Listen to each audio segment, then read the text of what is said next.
Welcome, Stevens community. Welcome, welcome, welcome to the Think, Speak, Do Diversity, Equity, and Inclusion webinar series. This is webinar 7 of 9, and today is August 5th, 2020. Welcome to our undergraduate residential students Zooming in from all over. Welcome to our fully online students and to our graduate students. Welcome to our faculty. Welcome to our staff. Welcome to our alumni. Welcome to our Board of Trustees, any who are tuning in. And of course, welcome to our Columbia, Missouri community members. And we could have an increased presence from PA, you never know, because of our guest facilitator. So I am Shaashawn Dial. I am serving as the inaugural Director of Diversity, Equity, and Inclusion with Stevens College. I am also an alumna. So it is a pleasure to facilitate this work. Our guest facilitator is Dr. Darrien Davenport. He is amazing. Pronouns are he, him, and his. He is a native of Philadelphia, known as the city of brotherly and sisterly love, but because he's inclusive, you can go ahead and throw non-binary love in there too. He is an engaging facilitator, a passionate administrator, a seasoned human resources professional. He has contributed his intellectual property to several chapters and textbooks, and he's published pieces for organizations like the Student Affairs Administrators and Higher Education. Dr. Darrien Davenport currently serves as the Assistant Vice President of College Life and Assistant Secretary to the Board of Trustees at Gettysburg College in Gettysburg, Pennsylvania. He previously served in the capacity of Executive Director of Multicultural Engagement with Gettysburg College as well. Dr. Darrien has over 20 years of professional experience that spans from higher education to corporate America, and an emphasis and work in equity-minded as curriculum and delivery of services. Dr. Darrien Davenport has a passion for student affairs, with most of his higher education career working in the areas of diversity, equity, and inclusion. Dr. Davenport has created and delivered multiple presentations that are engaging on topics like diversity, multiculturalism, leadership, intersectionality, poverty, self-esteem, and body image. Dr. Davenport earned his Bachelor of Science degree in economics from Westchester University, his Master of Science degree in leadership and business ethics from Duquesne University, and a Doctor of Education from Northeastern University. When he is not educating or leading or reading, he spends time with his brothers who wear the black and gold, men of Alpha Phi Alpha Fraternity Incorporated, which is one of the Divine Nine historically Black Greek letter organizations. He spends time with his wife, Brandy, a PR and marketing guru and micro business owner, and their talented children, Miles and Layla.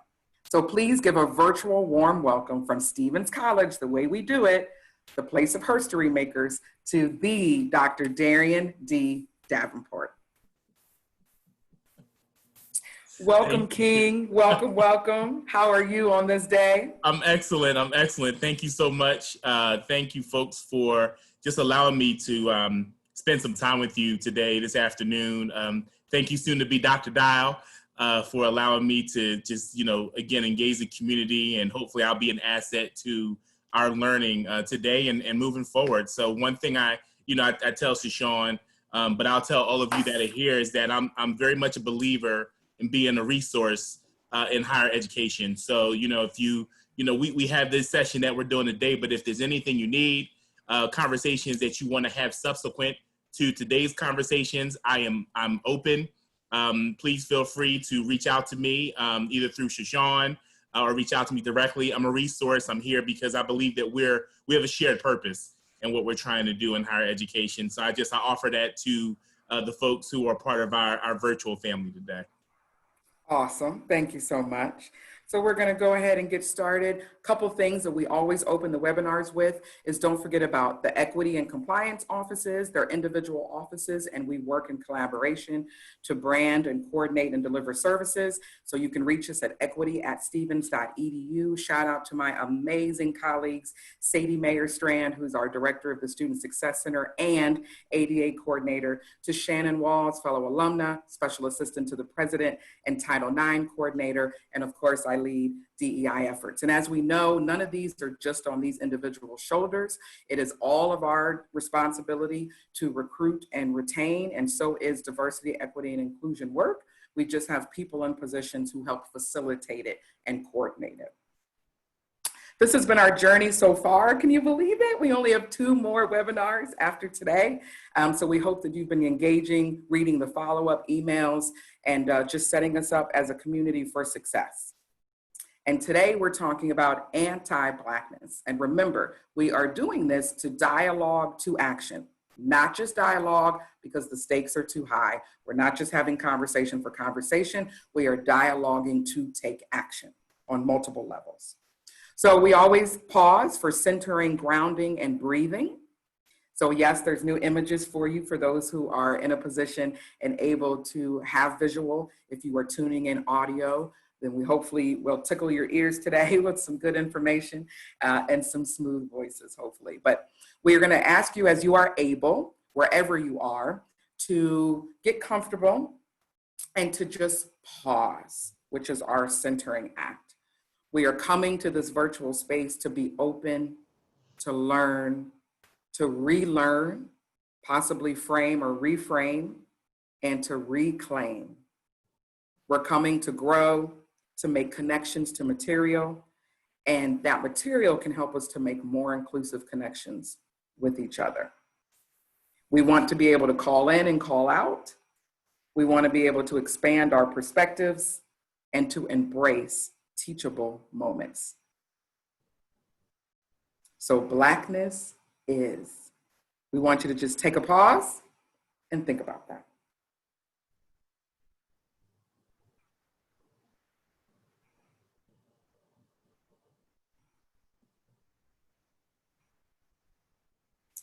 So when it comes to grounding, we definitely want to send positive energy, vibrations, whatever your tradition or lack of a tradition is, and send that to our kinfolk in Beirut who have just experienced a horrific explosion. And we want them to know that they are not alone and that we grieve with those that we have lost. And of course, there is estimates of 4,000 or more injured individuals from the explosion that happened.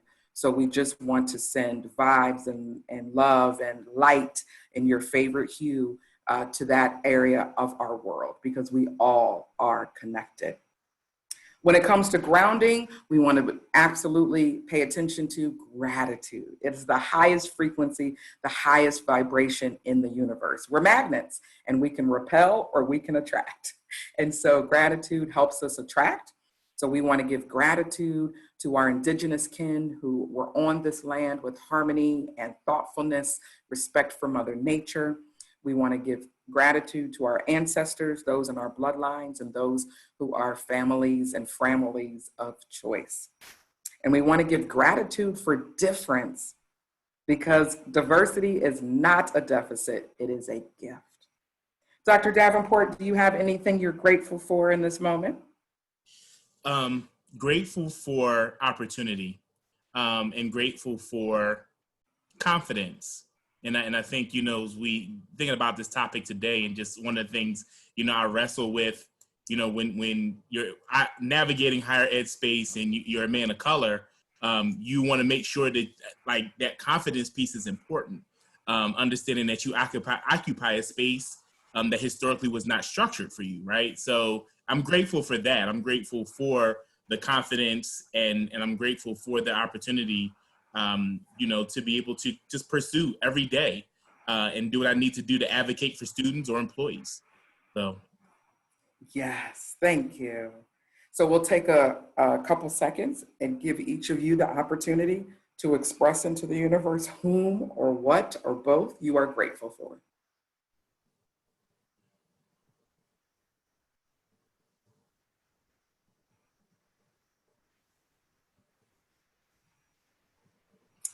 And breathing, right? As we know, it releases toxins. It often relaxes us. There are studies that say it lowers cholesterol, it lowers blood pressure. And when we are dealing with race, racism, sexism, classism, homophobia, Islamophobia, these phobias and these isms, that does play a part into the horrific health disparities and inequities. So we want to focus on breathing. We can have tension. Something can be said that doesn't feel good. And so often we'll go to shallow breathing. So we want to practice breathing right now, just 3 breaths in and out. And then we want to encourage you to breathe throughout this process in any facilitated conversation, in any informal conversation that you have. Remember that breath is a tool in doing this work. So as you are able and you are comfortable, take in, inhale and exhale, and you can do it to a rhythm of 2 or 3 or 4, whatever fits your lungs and your body.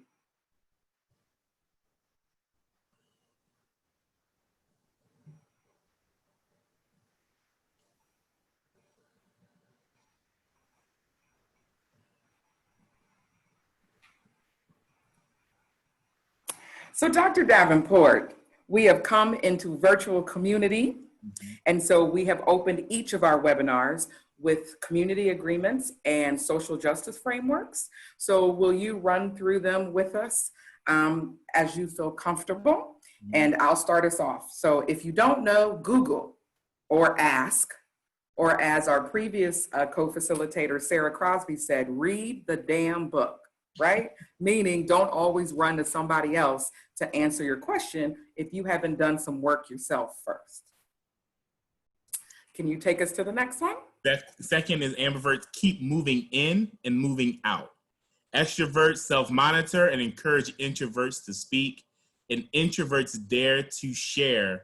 Don't be selfish. And I think hopefully through that you understand that we all have gifts that we need to give. We position ourselves in different ways. We come from different spaces as far as how we engage in a session like this. But hopefully today, throughout the program, and even moving beyond the program, you understand that regardless of where you are, you have value. And people can grow and be nurtured by what you have to provide. So we all have a place. How do we come together and be a community? And that place is very important. You all have value. Yes.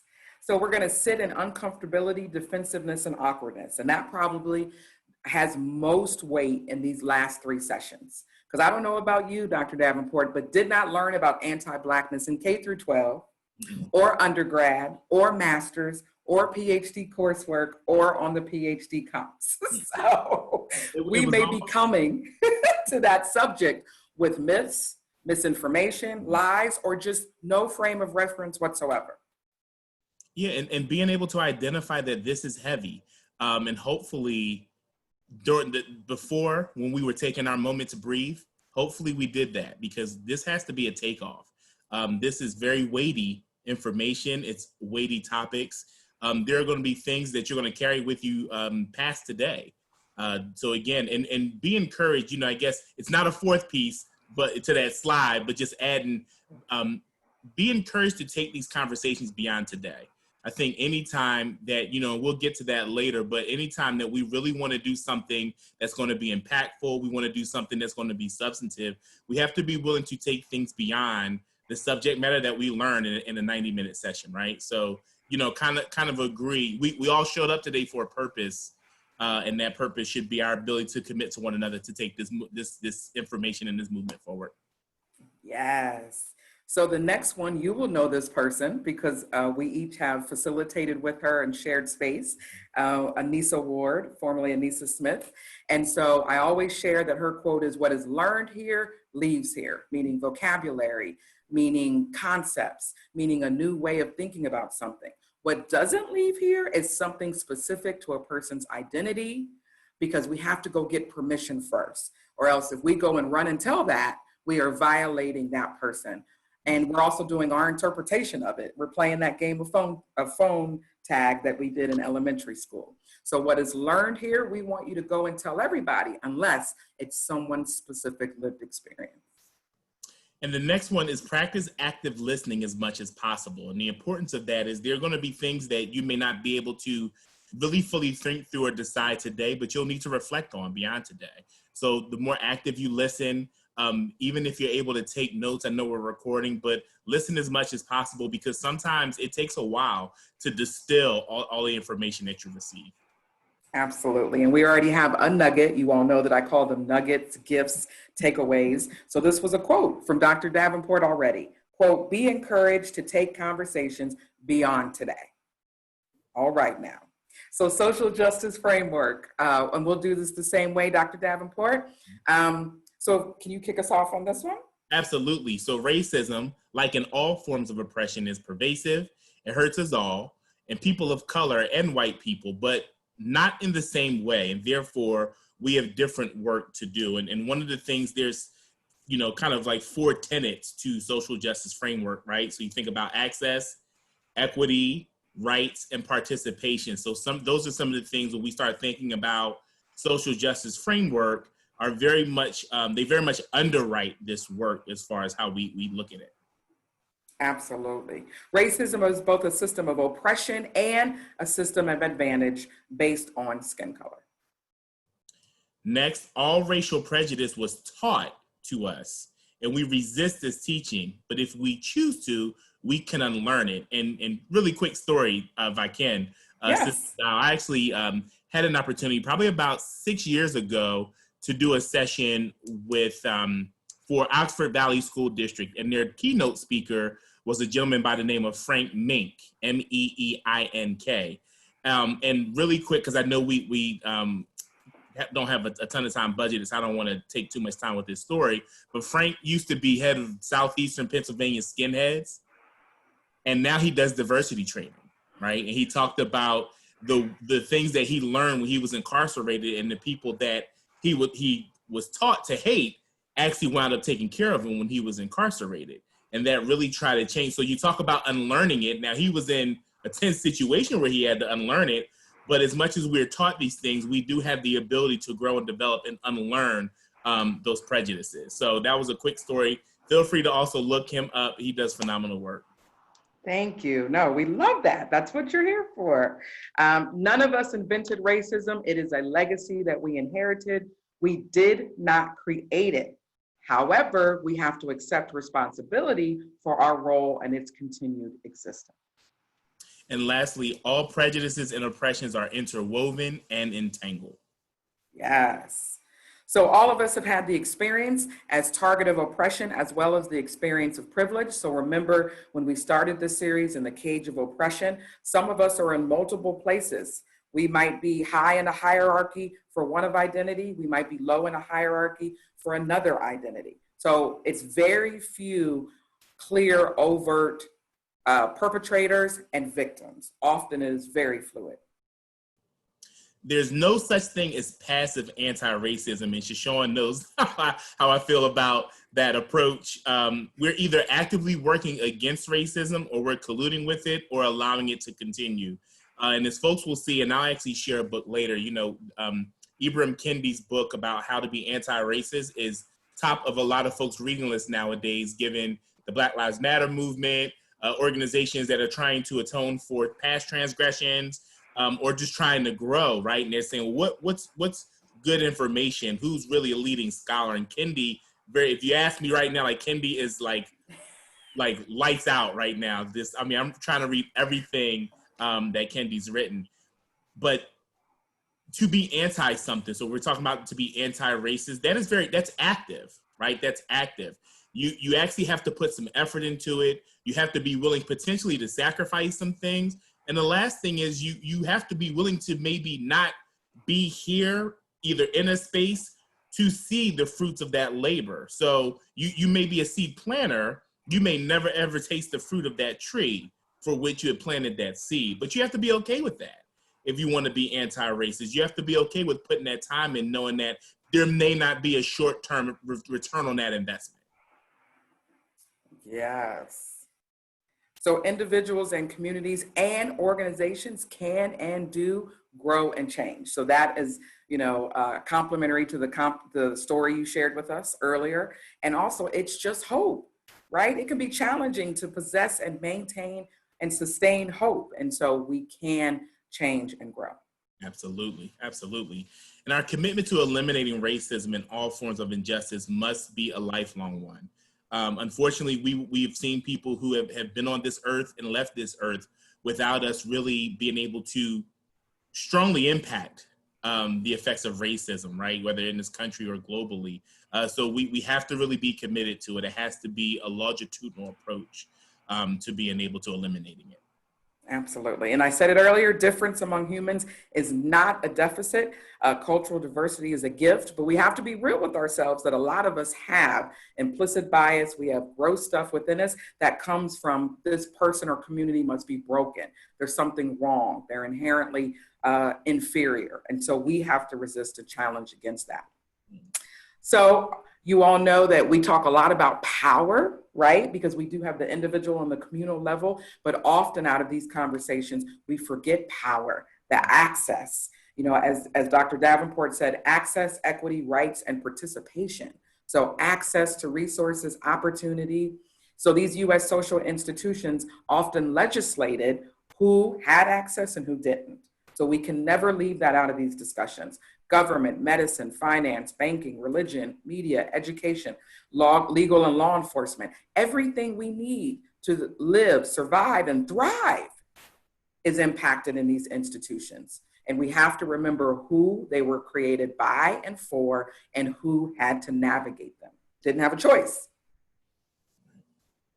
So Dr. Davenport, what do you think about the levels of which racism exists, since we're talking about anti-Blackness? So I think we have to identify how all four here are interconnected, right?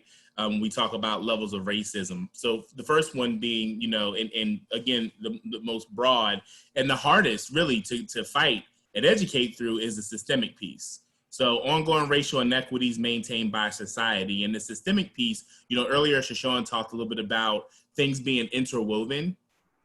So when you talk about systems, those are so interwoven, so intertwined, where that racism or you know, looking at it through the lens of anti-Blackness, they literally they perpetuate, right? They kind of operate unmanaged. They don't have to because they are systemic. They're really ingrained in the foundations of what we have.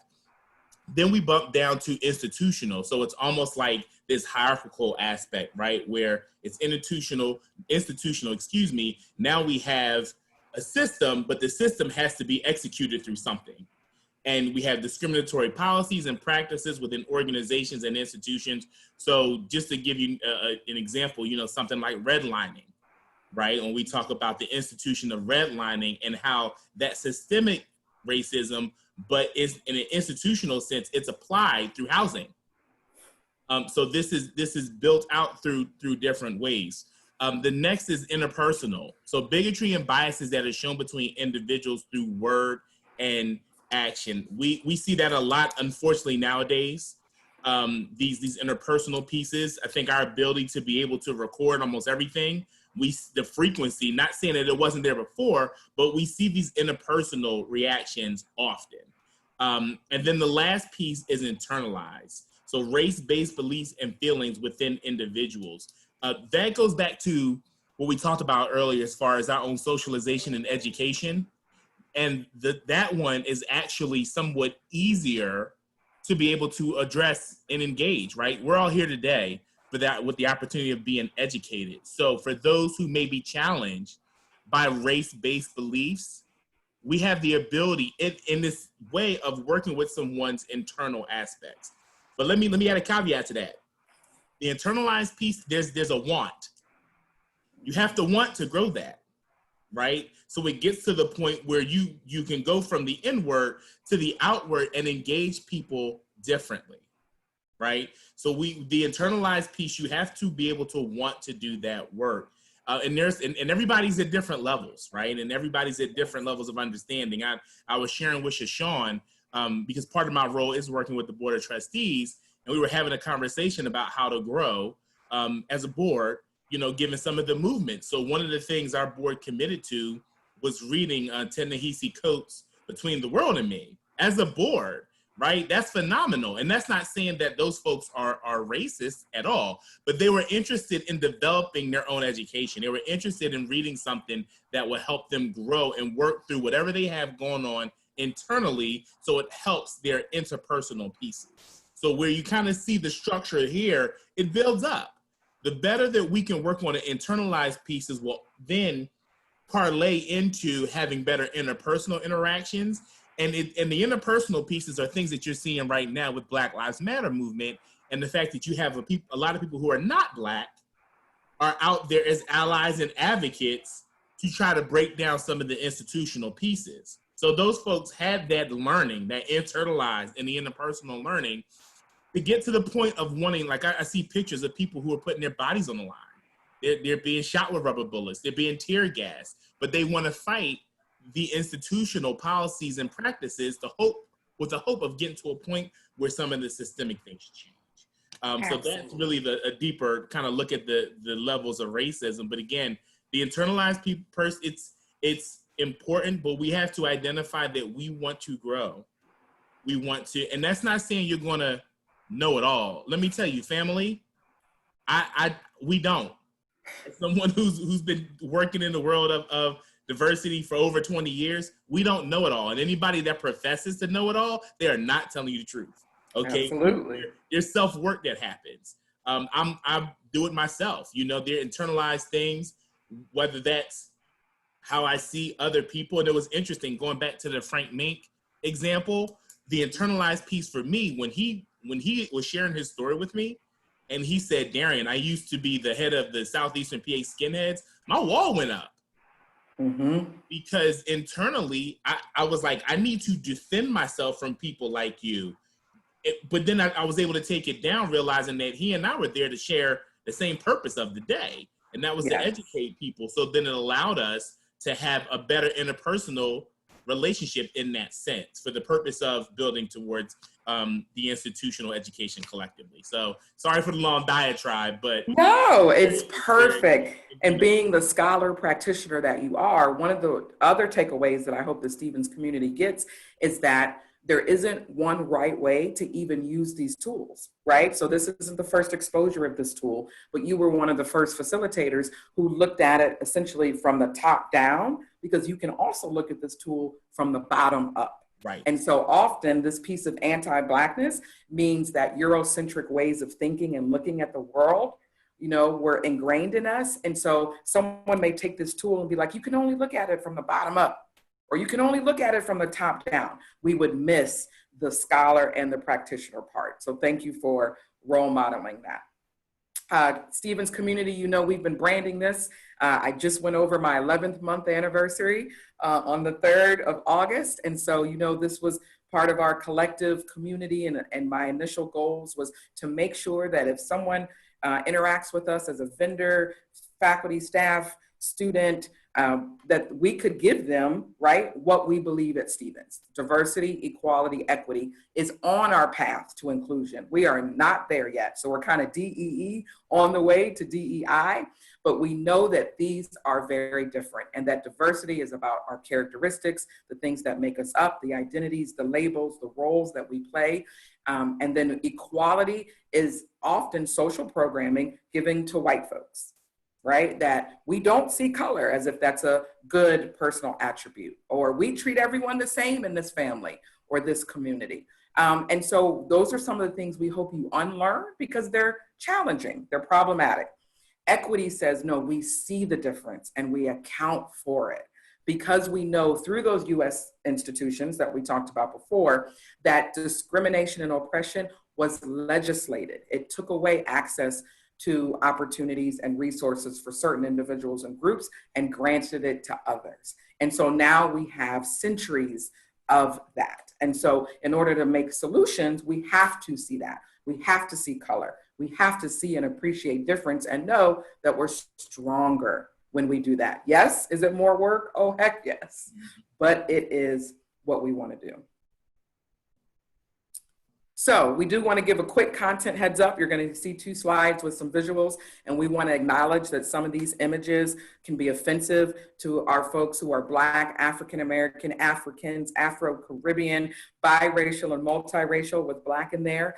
We respect every individual and community's right to select what images represent their lived experiences and which images do not. We acknowledge the mental, physical, spiritual harm inflicted on Black persons of color through colonization, the Mayafa, otherwise known as the Middle Passage, slavery, Jim Crow, mass incarceration, school to prison pipelines, police brutality, and more inflicted on Blacks, African Americans, Africans, Afro-Caribbean, biracial, and multiracial persons.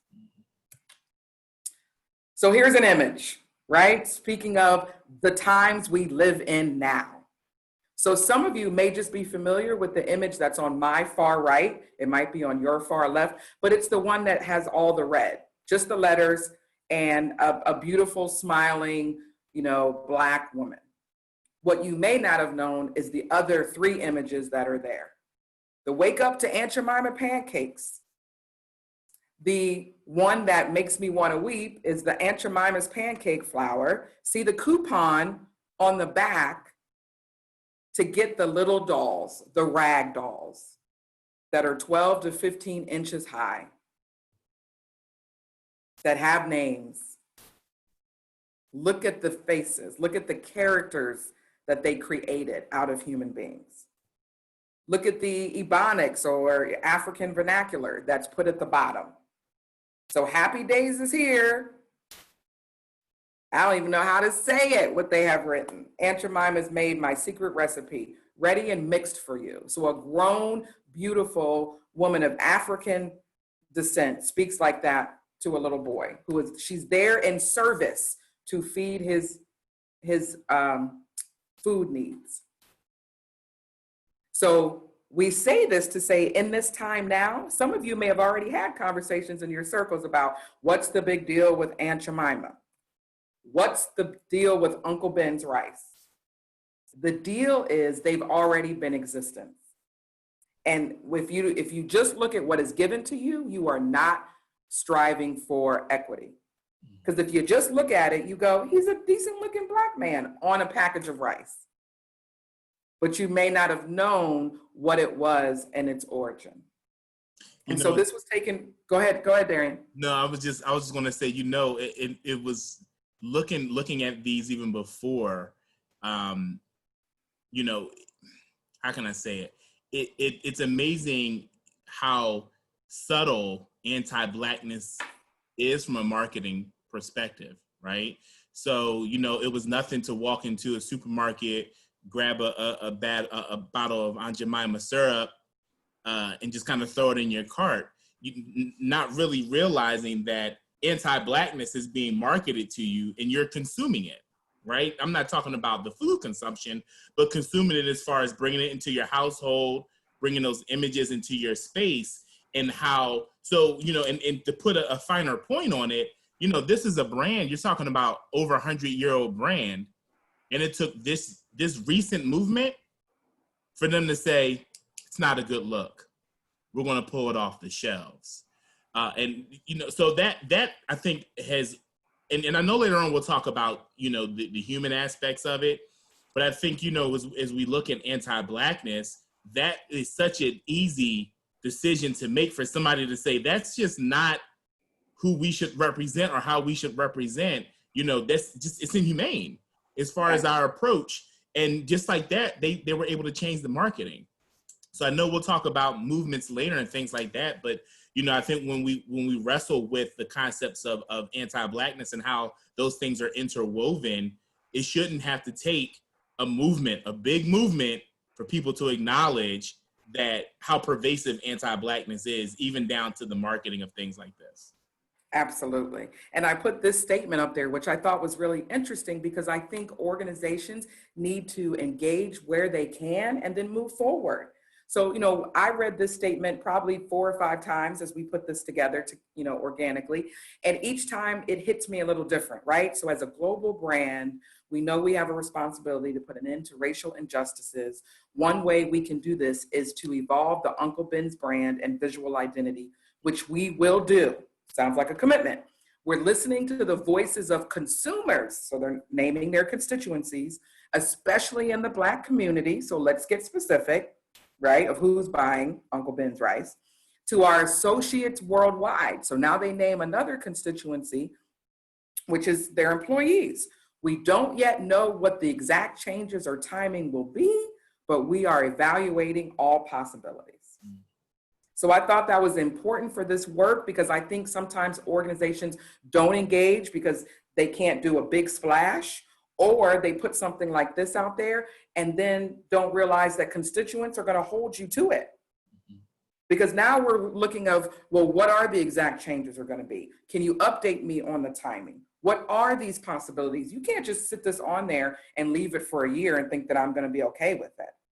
And also, what are your impediments to making that change?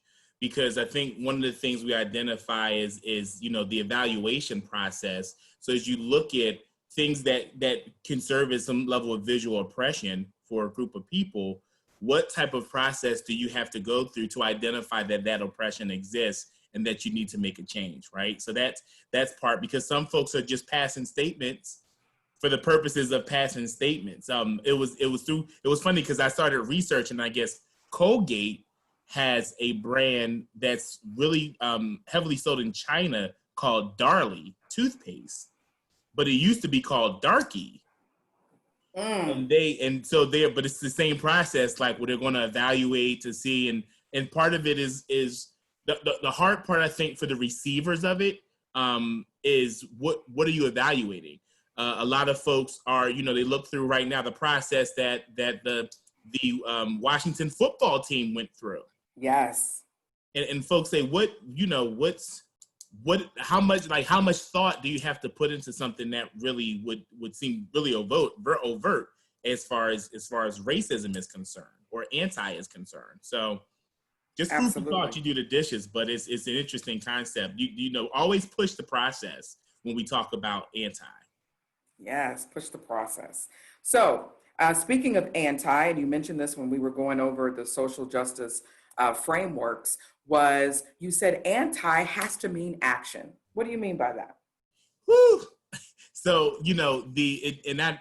I lean a lot on, kind of the recent discussions around anti-racism, what it means to be anti-racist, how to be anti-racist, different things like that. And I think some folks believe that if they continue to be agnostic in their approach to racism, that means anti. And being anti actually means tearing down the structures, the racist structures that are causing the negative impact or the pain, right? It has to be active. And to that point, and we discussed it earlier, there's going to be some sacrifice in there. That may mean that you have to dismantle something for which you benefit. You're right. I mean, so we're talking about ethics, right? So if you're going to be anti, you have to actively tear down the things that you may benefit from, and that's a lot of skin in the game as far as that, right? One of the things, so earlier, Shaashawn, when she introduced me, she talked about Gettysburg College. I work in an area where if you walk through the battlefield, you will see pretty equal effigies to the Confederacy and the Union. I could go on for 10 hours about the Confederacy, but we won't because we don't have that kind of time today, right, family? But as a Black man that drives to an area for which the Civil War was being fought over Black people, people say states' rights, but it was states' rights to keep slaves, fought over Black people, to see that as a visual, if I wanted to be anti, my anti would mean I need to actively work now they can be put in the museum. Maybe there's something there to identify the historical aspect of what happened at the battle, but it's different than when you have an effigy. So if I'm being anti, my active would be to actively work to get those Confederate monuments removed. That's the difference. So even as I talk to y'all in this space, I have to question myself, how anti have I been? Because I go there every day for work, but am I putting things together, putting petitions together, getting active to get people to have those removed and maybe put in a museum, but someplace where there's not equal representation? Because if you ever visit or come to visit Gettysburg, and if you do, I'll take you on a tour. I'll even feed you, okay? But as we look at that, you will see that there's equal, and the town it's tourists, right? It's tourism, but there's still There's still reenactments that happen there, right? Both sides. One of the things, I don't know how many folks read this, but you're welcome to read it. And I actually, later on, Shaashawn, I'll share a video with you because one of our professors went down to protest Robert E. Lee statue. But there were people who came from all out of town because they heard that Antifa was going to be there July 4th, and they came there to protect the Confederate monuments. Wow. So that, you know, that for them, that's their own anti, right? they're so yes. So it's the action of it, of actually doing it or actually being focused on that kind of substantive change. Yes. So many of you, again, may not have a frame of reference around anti-Blackness. And this isn't the end all be all. This is just Darrien's and I's, you know, collective organic piece about this. So anti-Blackness is global. Mm-hmm. Dr. Davenport, anti-Blackness is?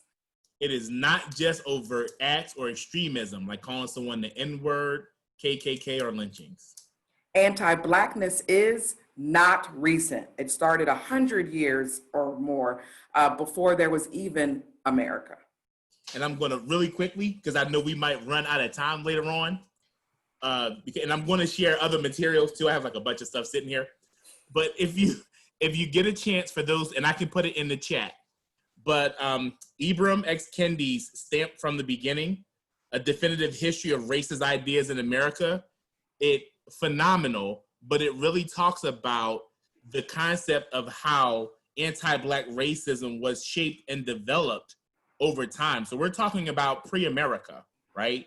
Yeah, we had the colonies. Yeah, there was transatlantic slave and the Middle Passage, but this really talks about, disturbingly, the work that was put in to build a framework of anti-Blackness that got to the point of it being systemic now, where it just kind of runs itself, right? So there was significant work, mental, psychological work. There was research that was done to be able to. So when we say it started 100 years ago, you know, before there was America, it was not only the time frame, but the amount of effort put into it to make sure that Black people from the continent of Africa were set up for second-class citizenship in the United States. Absolutely. Work. That is a nugget. Anti-Blackness is how race was taken and woven into every fabric of American society. It was not work. So it was very overt in the beginning so that it can operate covertly now. Mm-hmm. Anti-Blackness is the tethering. It's present since the beginning. The money from Black labor is the foundation of every organization. Higher ed is also tied to Native bodies and Black bodies. So when we think about the early ons, right, you think about the Princetons of the world and the Rutgers and the Harvards of the world. There were two things that happened there. There was land and labor. And the land was land occupied by indigenous folks, right? So, you know, and there can be a whole discussion about how people acquired land in America. That's tangential, right? But you have the land piece, but you also have the labor. And if you look at some of the histories of some of our oldest institutions, there's a tie there.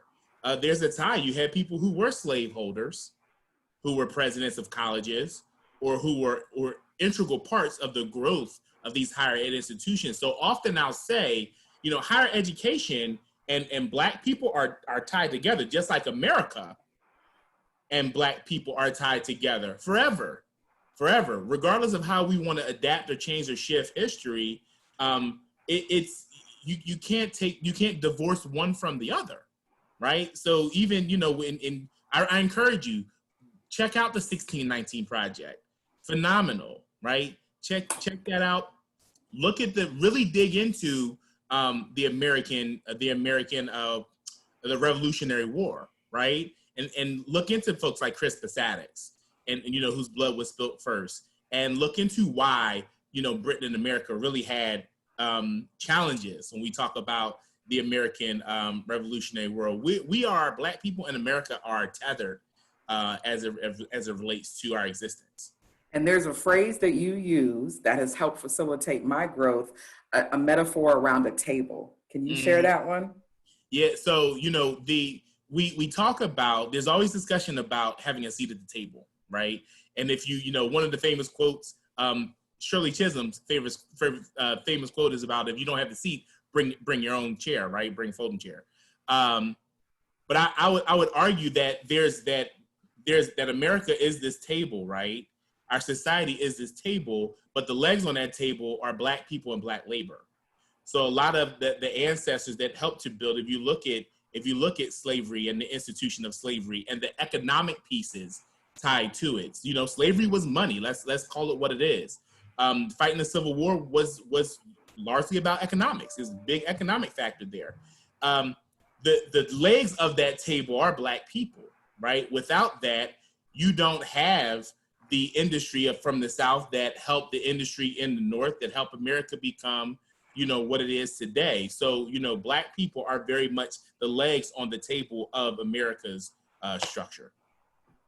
That's a game changer, because you can spend so much effort just trying to get invites to the table, mm-hmm. or feeling grateful when you get invited to the table. Mm-hmm. But when you shared that, it was a couple years ago, but when you dropped that, I literally just had to go quiet, because I was like, that's a way of experiencing the world that I know my ancestors were the legs. They built it, they carved it, they supported it, the entire economy of the US. Right. So it's not even about invitations. It's about the fact that I want a profit from the materials. I want a profit from the marketing, right? Like, I want all of that. So I thank you. It's hard to ask for a seat at a table that you helped build.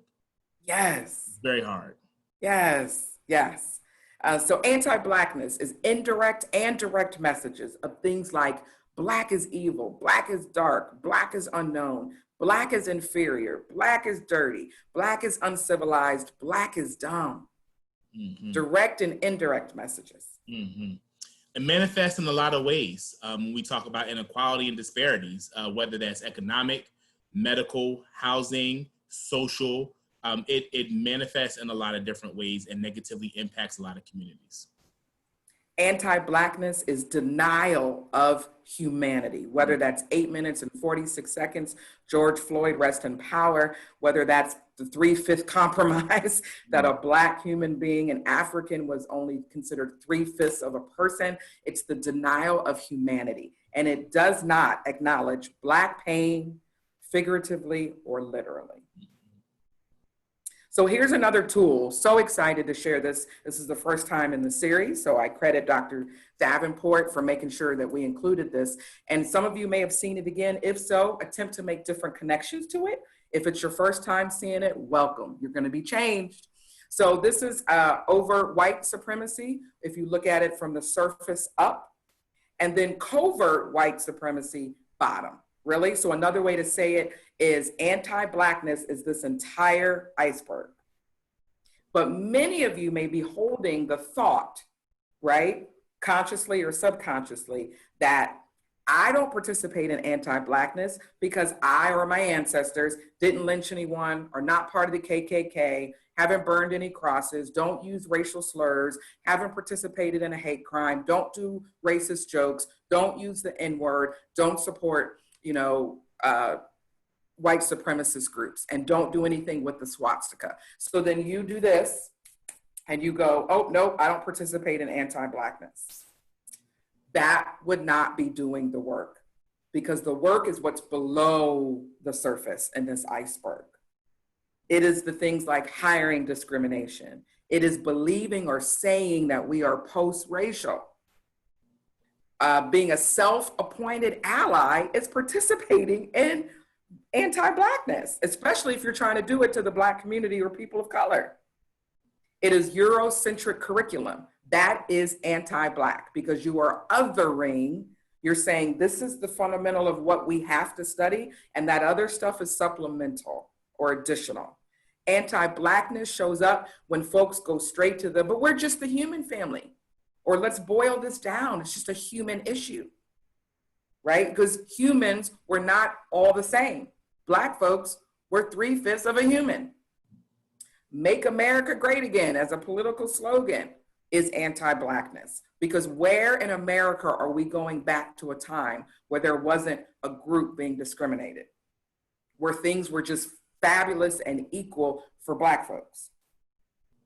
Housing discrimination is anti-Blackness. The school to prison pipeline, the white savior complex, the celebration of Columbus Day, police brutality, racist mascots, which, Dr. Davenport, mentioned, racial profiling, fearing people of color. Don't blame me, I never owned slaves, right? Basically saying I don't have to take responsibility. Not challenging racist jokes when you hear it. Victim blaming. The denial of white privilege is being anti-Black. Discriminatory lending, saying things like just pull yourself up by the bootstraps, or believing that in your core. Maybe you're smart enough not to say it, but behind closed doors, you really believe that. Cultural appropriation.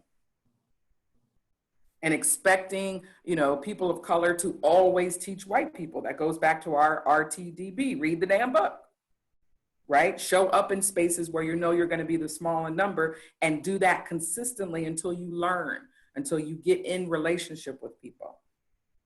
So we wanted to make sure that it's clear that anti-Blackness is not just overt acts. It is covert. It is all this stuff that layers. I missed a really good one, which I know we both have experiences with, Dr. Davenport, which is the subject of race, or specifically Black folks, come up and then people say, but what about me? Mm-hmm. Right? Or quickly want to move to sexism or heterosexism, or just get it off the Black thing, right? Right. Yeah. Yeah. It is, after 400 years, it's still taboo for people to talk about. And I think that the challenge is when it's going to be hard for us to grow if we really don't name it, we don't identify it, we don't talk about it. And again, we don't find the humanity in it, right? So my inability to listen to the things that are plaguing you as a Black person, that limits our ability to really see each other in that space and value each other in that space. And the iceberg piece is it's hard because you have two things that you can do. You can educate yourself through it, or you can divorce yourself from it and say, well, I don't do any of that stuff anyway. But there are benefits, right? There are things that we're bystanders of that we see and continue to allow to happen to the point that people will perpetuate it. And quick story, last one. I remember when I was first, I've been in Central Pennsylvania for 16 years now. And I remember when I was first looking to transition to Central Pennsylvania, and I was looking for a job, and I had a hard time finding a job. And I had a colleague of mine say, well, Darrien, you want to get a job up here, anything having to do with your ethnicity that's listed on your resume, you got to take it off. So whether it's work that you studied or committees that you were on or things like that, you got to take it off, because you're going to have a hard time getting an interview. And in that moment, they didn't realize that they were having a below the iceberg moment. Because in my mind, I'm thinking, which was my retort, I said, well, what happens when a 6'1", 200-pound Black man walks through the door for an interview? What happens then, right? So, maybe instead, maybe we should work on those spaces that are not welcoming to people who look like me and make them better so they are welcoming, and I can put those things on my resume that will be embraced.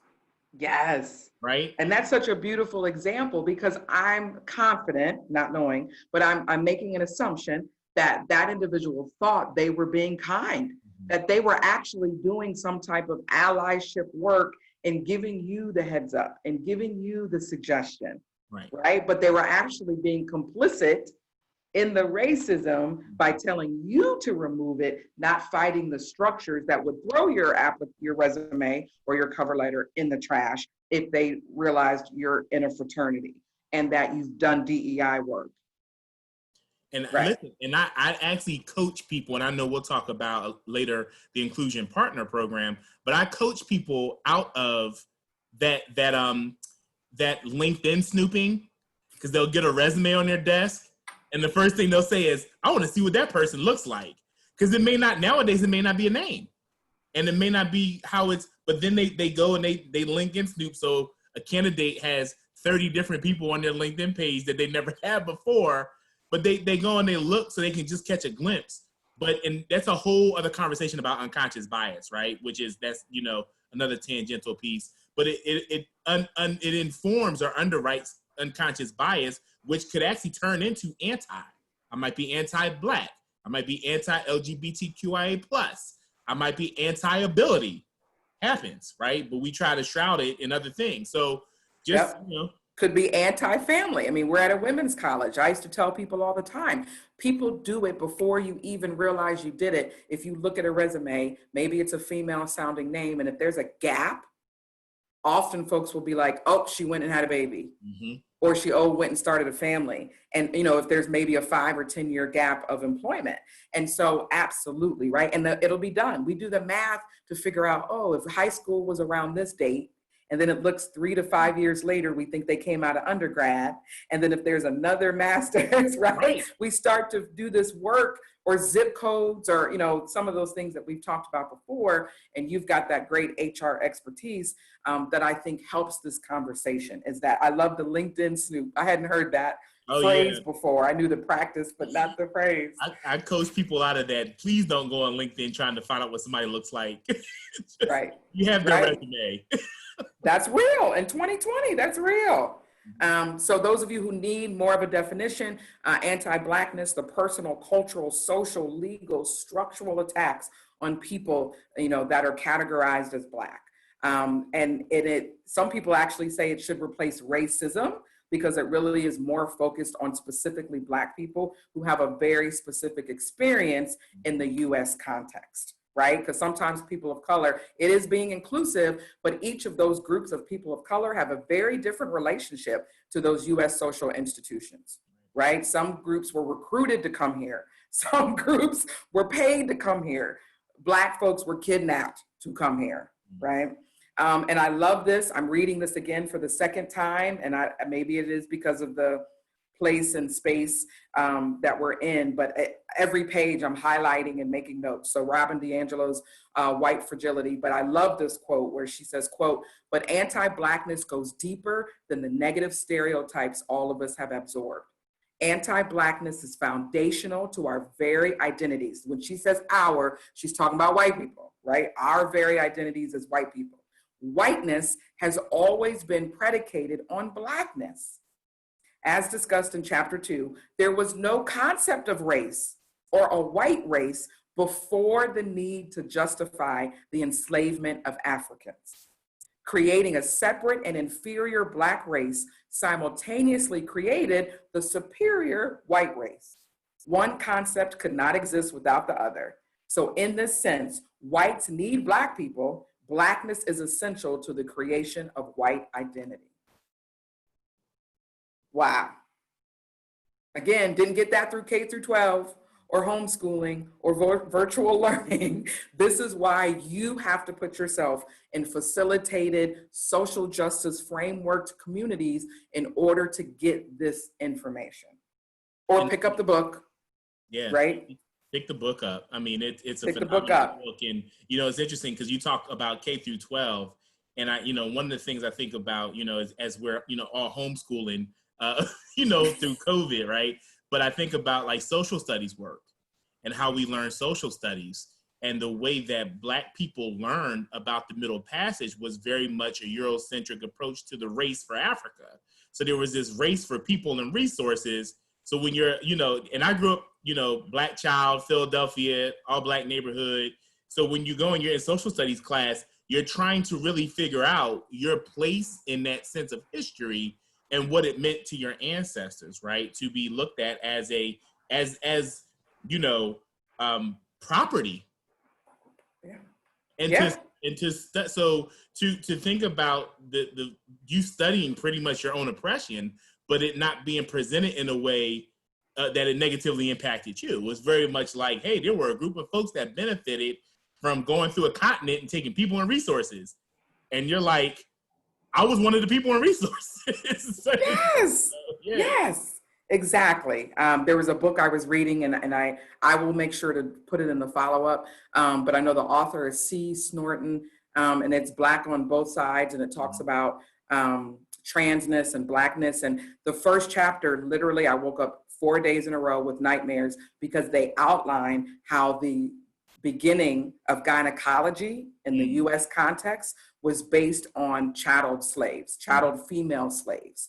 So the slave owner, something would happen in either childbirth, because we got to go back, right? They're impregnating, slaved women at 13, 14, 15, 16. So a lot of damage being done to the reproductive organs. So they would find these women that were damaged, and then they would give them to this doctor who was performing surgeries and all types of stuff, no anesthetic, multiple surgeries, wood utensils on these women, and the sketches and the paintings were then used to be the foundation of gynecology on chatteled female slaves. Yeah.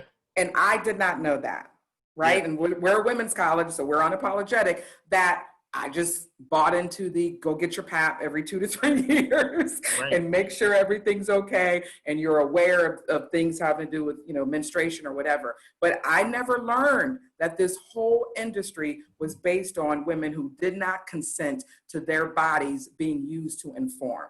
The generations, the families should be benefiting monetarily off of the sacrifice of their ancestors. So that was anti-Blackness, that these doctors could operate on these women with no anesthetic, no appreciation for how they saw themselves as women, mothers, lovers, wives, daughters, because they were property. Well, and it's interesting because that, continued on for so long. And one, another resource really quickly, there is a documentary that came out in 2009. It's called, and because we used to show it when I was at your college of Pennsylvania, so I encourage folks if they can get their hands on it to check it out. You can actually watch the trailer on IMDb, but it's called Hole in the Head. So it talks about similarly what you're talking about as far as the medical profession and using Black people as kind of like a as guinea pigs in a way. For these types of things. And Hole in the Head, just quick, short synopsis, was about a man whose name was Vertus Hardiman, who, as a young child, his parents, I believe they were in Indiana, his young parents, this whole group of children were told that they were being treated for ringworm. They actually were testing out radiation on these children. So this man grew up with a actual hole in his head that he used to cover with a toupee. And he wound up dying from the effects of it, of course. But, it was, and I want to say it was like in the 40s or 50s, but this man grew up with a hole in his head. So it's, you talk about the testing and those types of things. It is, there's, and that's why I say it's so hard. Like 90 minutes is so hard because there's so many layers, and it's so challenging. And I know folks are only like, oh my gosh, this is really somber type of topic, a heavy topic. The unfortunate part is that it's been a reality, right? It's a heavy lived experience. It's a heavy lived experience, absolutely. Yeah. And hopefully what we're doing through just this discussion today is empowering folks to want to be instruments of change. And the application of that is different, right? Everybody has a role.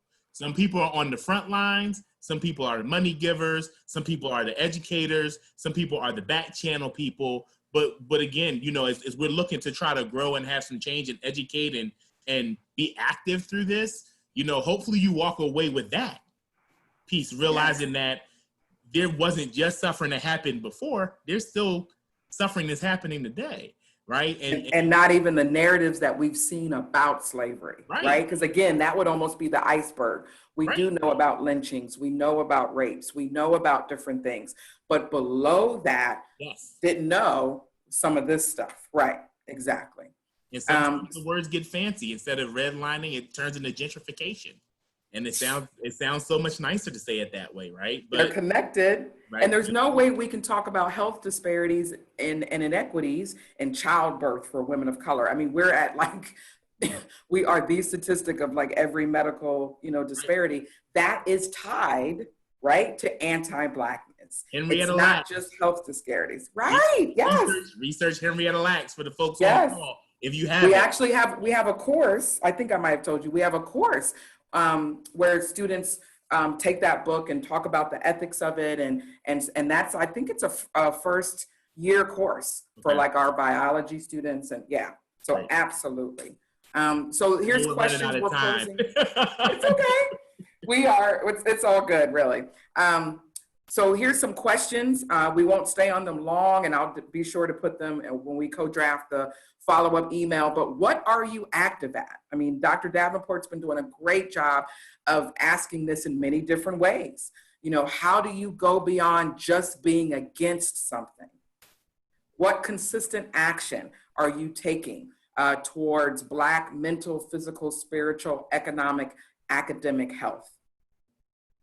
When and how are you shutting down the discrediting of the Black race? Another question, when are Black voices centered? When they are, everyone benefits. Very similar to universal design, right? But however, when Black voices are silenced, they are often silent in isolation. So that becomes another layer for the person with the lived experience. And one of the examples is you look at the Civil Rights Act and the Voting Act, but primarily the Civil Rights Act, which is something that, you know, has grown into protections for so many people. But if you look at the catalyst for that, it actually was a lot of the injustices that Black people were facing, especially in the South, right? And I'm sure folks, you know, probably know the civil rights story and MLK and everything that he did. They did, because there was so many people. You know, we just lost an icon, you know, who was part of that struggle. But you think about, you know, the Civil Rights Act and the precursor, or the movements that were a precursor to the Civil Rights Act. But now those are protections that a lot of people enjoy. So it's not just Black people, but it's many people who actually, you know, enjoy that. And it'd be nice to get to a day where we didn't need such things to govern us, because we would have the ability to govern ourselves. But that's another conversation for another day. Many, many conversations, Dr. Davenport. So, you know, this was when we were organically putting this together. These were questions you were asking me, and also asking, you know, larger of Stevens. You know, what is the history of Stevens? Who is lost in it? Who was our first Black student, our first Black staff, our first Black faculty member? And what are the layers for Black folks specifically in this area, right? What are the numbers in state of Missouri? What are the numbers in Boone County? What's the numbers in the city of Columbia? Then what's the number on Stevens? I think sometimes in anti-Blackness, folks don't appreciate the layers, right? And understand that, you know, me moving from central Pennsylvania, which I lived in the city. I lived there 20 years, but, you know, the last 3 to 5, I lived back in the city. And that was arguably 60% Black when you added Latin, Hispanic, Asian Pacific Islanders. So it was definitely a Black capital city in the city limits, right? So I just moved to somewhere where Blacks are 20%. So that's culture shock for me. 9% in Boone County.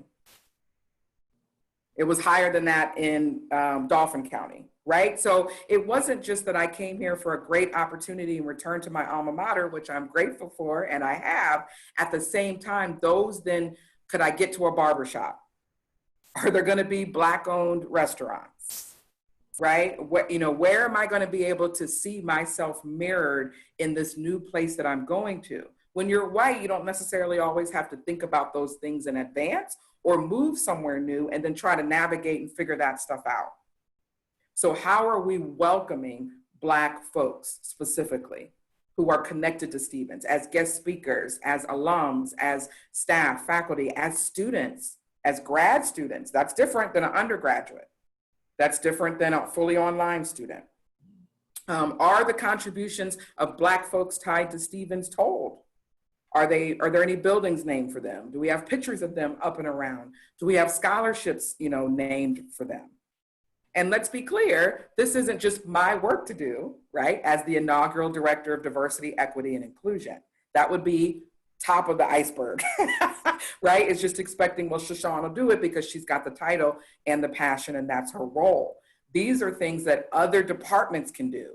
You know, we can make these assignments for students so that the work's getting done, but it isn't just being put on one shoulder, right? So again, dialoguing to action. Where do we openly acknowledge the contributions of Black folks in our history? How are we receiving Black folks in classrooms, in spaces, in offices, in departments, in social spaces? This kind of speaks to the narratives, right? It's not academic, but when I was in radio, I was the local director for a nationally syndicated morning show, the Tom Joyner Morning Show.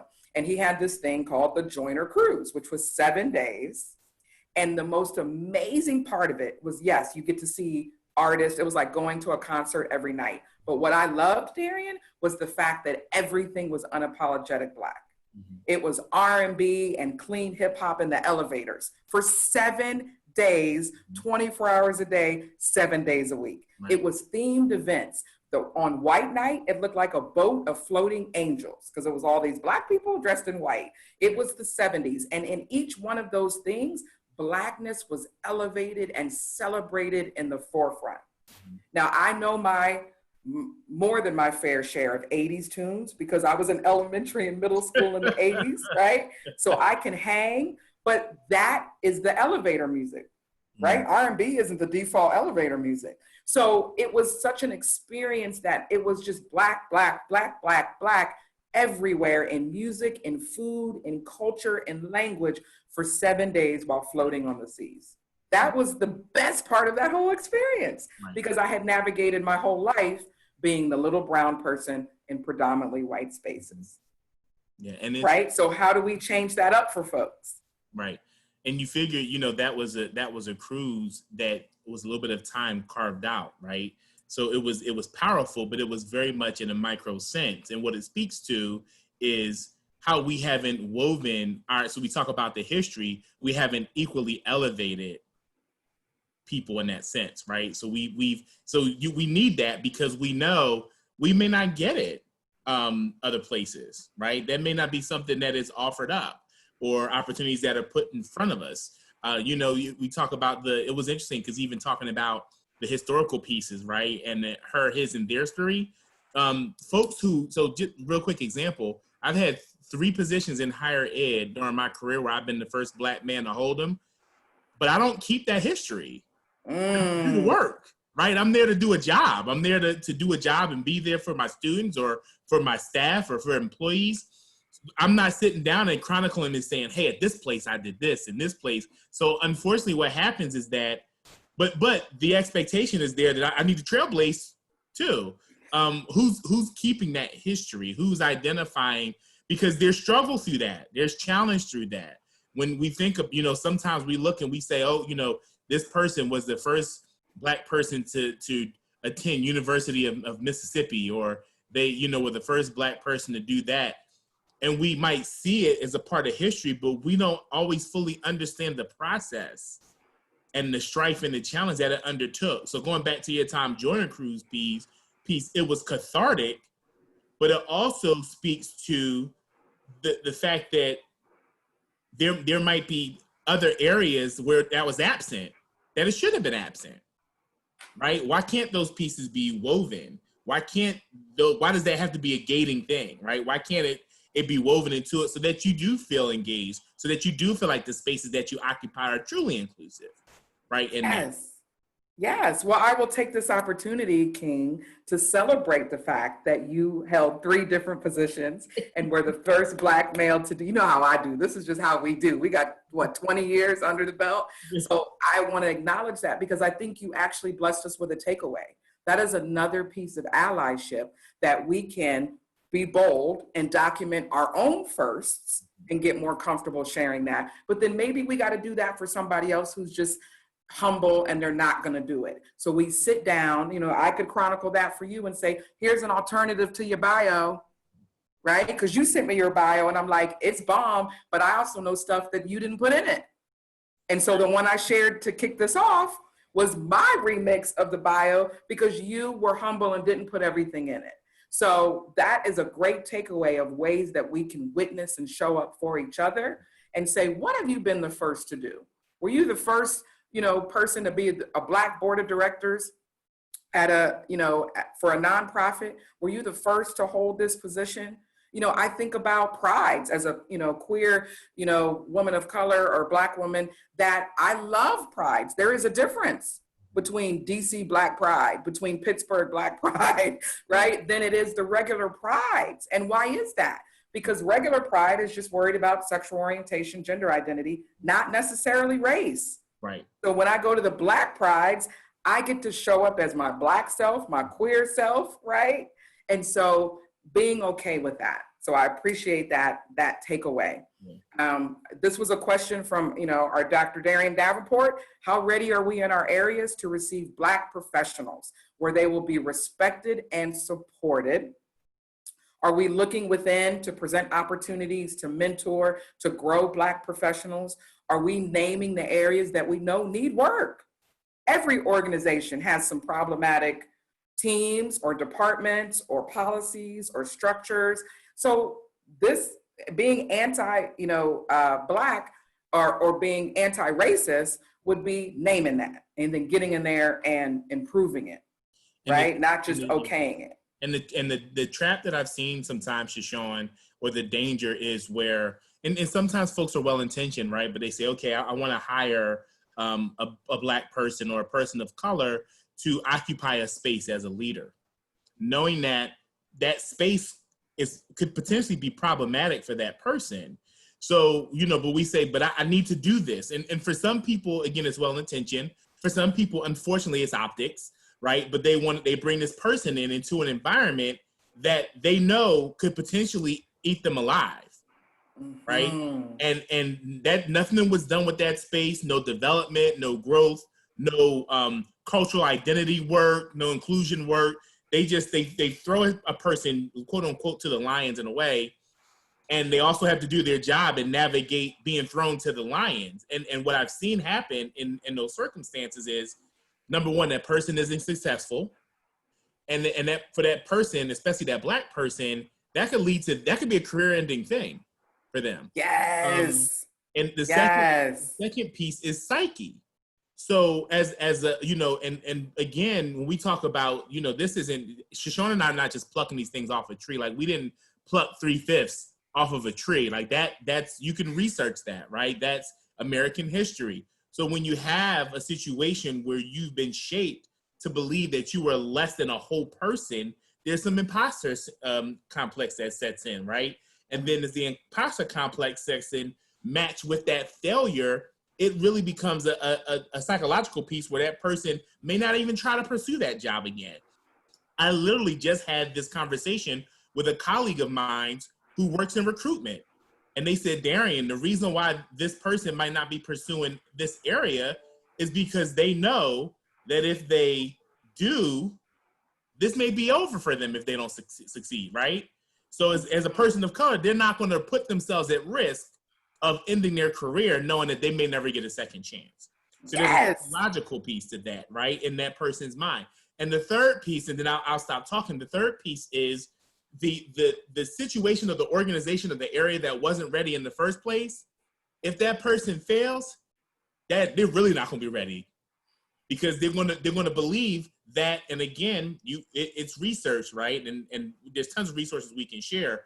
But when you think about aptitude and a belief in a person of color, but specifically a Black person's aptitude, and it's been shown throughout history how that's been developed and shaped, especially in the lens of anti-Blackness. You could look at just the test that before the Civil Rights Act, the test that Black people were required to take in the South before they were allowed to vote, right? There's always been this question of aptitude. So if now you have a collection of people that didn't honor or did not honor, but did not believe that this person of color or this Black person had the aptitude to occupy that space, and they fail, good luck potentially getting another person in there. Because that organization, that institutions are going to reject that, right? And there's theory on organizational behavior that I could fold in that I will later. I have stuff, I'll just share it with you.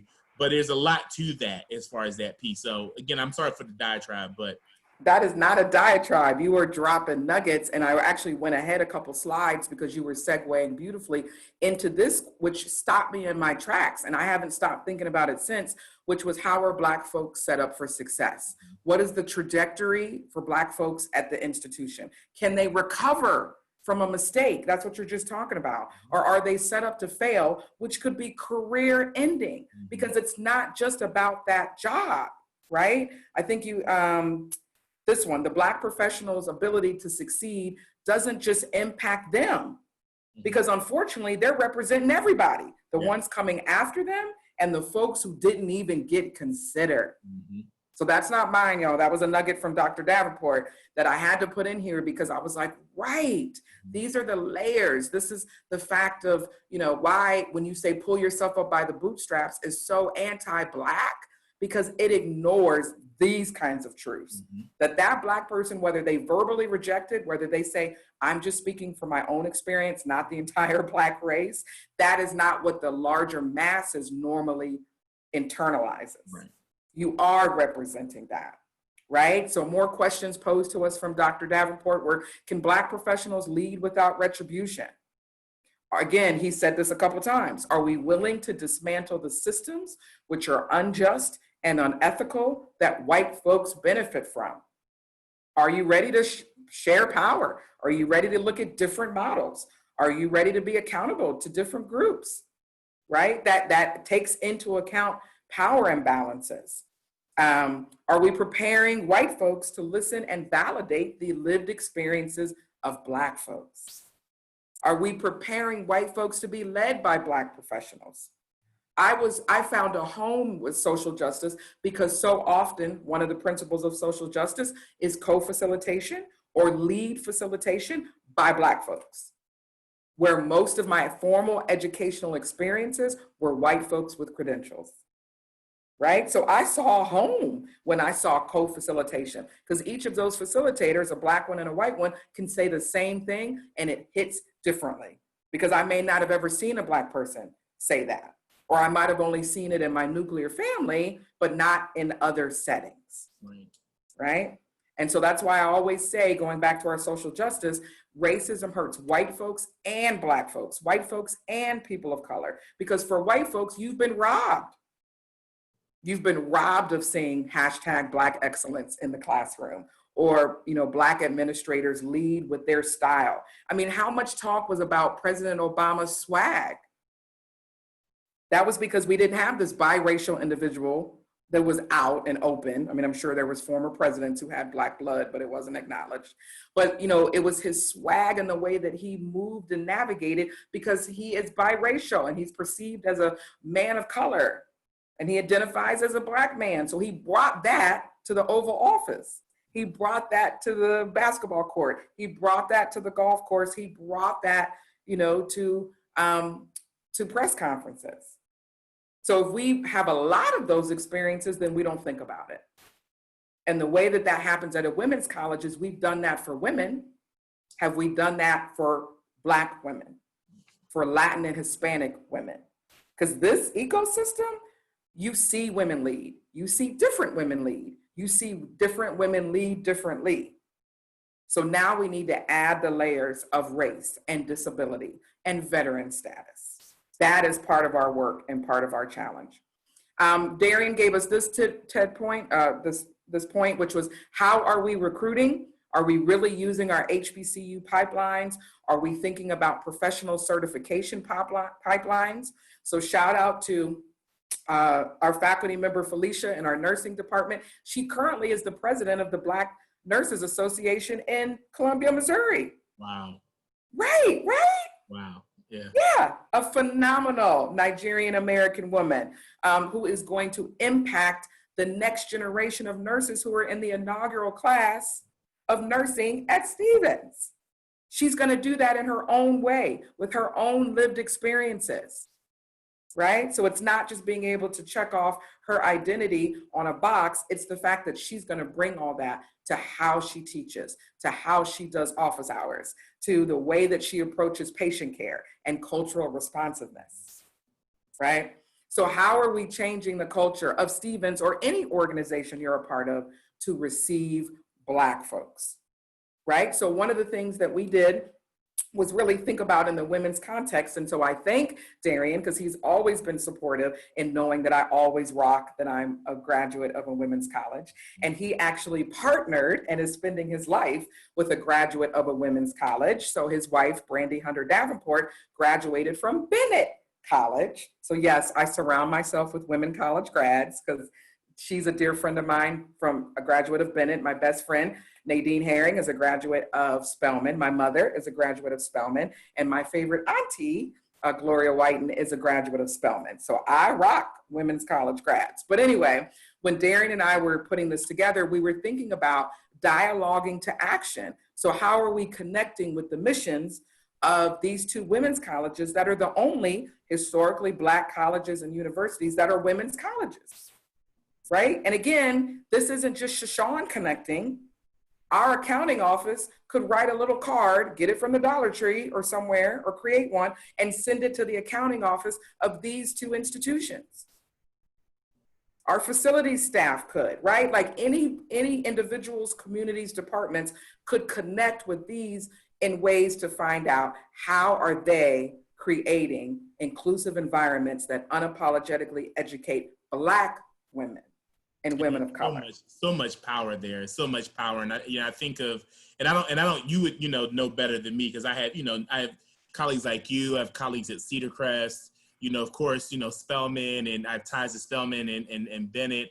There's so many higher ed schools that have these consortiums, right? I don't know if there's a women's college, I'm sure there is a women's college consortium, right? So is there a way of partnering more with, so when we talk about just understanding the experiences of, particularly Black women, right? In that context of being a women's college, is there a chance for a Stevens and a Spelman to partner in the academic realm? Is there a chance to partner? Right now we're all trying to figure out how we're managing our campuses through COVID. Is there an opportunity to partner in that way, right? We use Zoom. So I'm in PA, an hour ahead of y'all. Y'all are in Missouri, and we're able to have these conversations, right? So how can we use the technology? But again, in the dialogue and action piece, there's stuff to learn. And one of the things I've learned throughout my lifetime is there are people who have different experiences, different backgrounds that I know will benefit me so much, but I gotta let them in.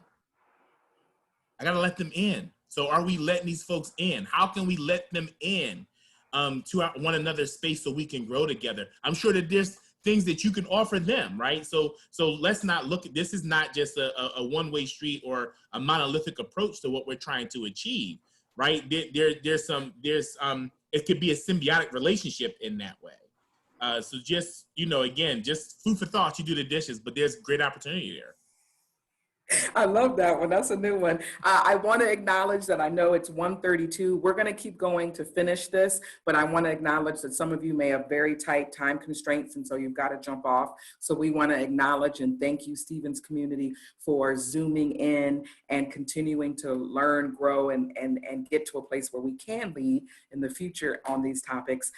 So thanks for tuning in. Of course, next week will be white supremacy with a guest facilitator, Nick Myron. So very much looking forward to that. But I just want to acknowledge that those of you who have to jump off, thank you so much. We appreciate your presence, and let's do the work.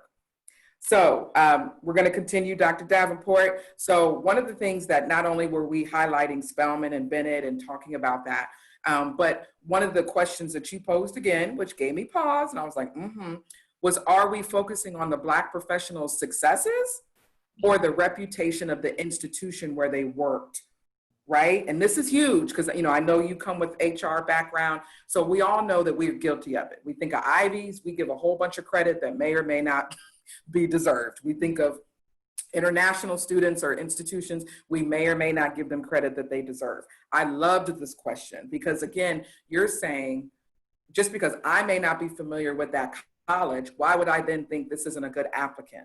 Have I really looked at their resume to see that they made an increase, that they decreased or minimized, a problematic area, that they led a huge team? Maybe they led an intimate team, but each one of those people went on to get a promotion. Right. So are we looking at the person's successes, or are we just doing some kind of hierarchy around credentials? Right, because you can see a Harvard or Yale or Princeton or Dartmouth, a Middlebury, something like that, and you can fall out your chair like, oh, you may not have looked at what they did, but you may just be awestruck by the name of the institution.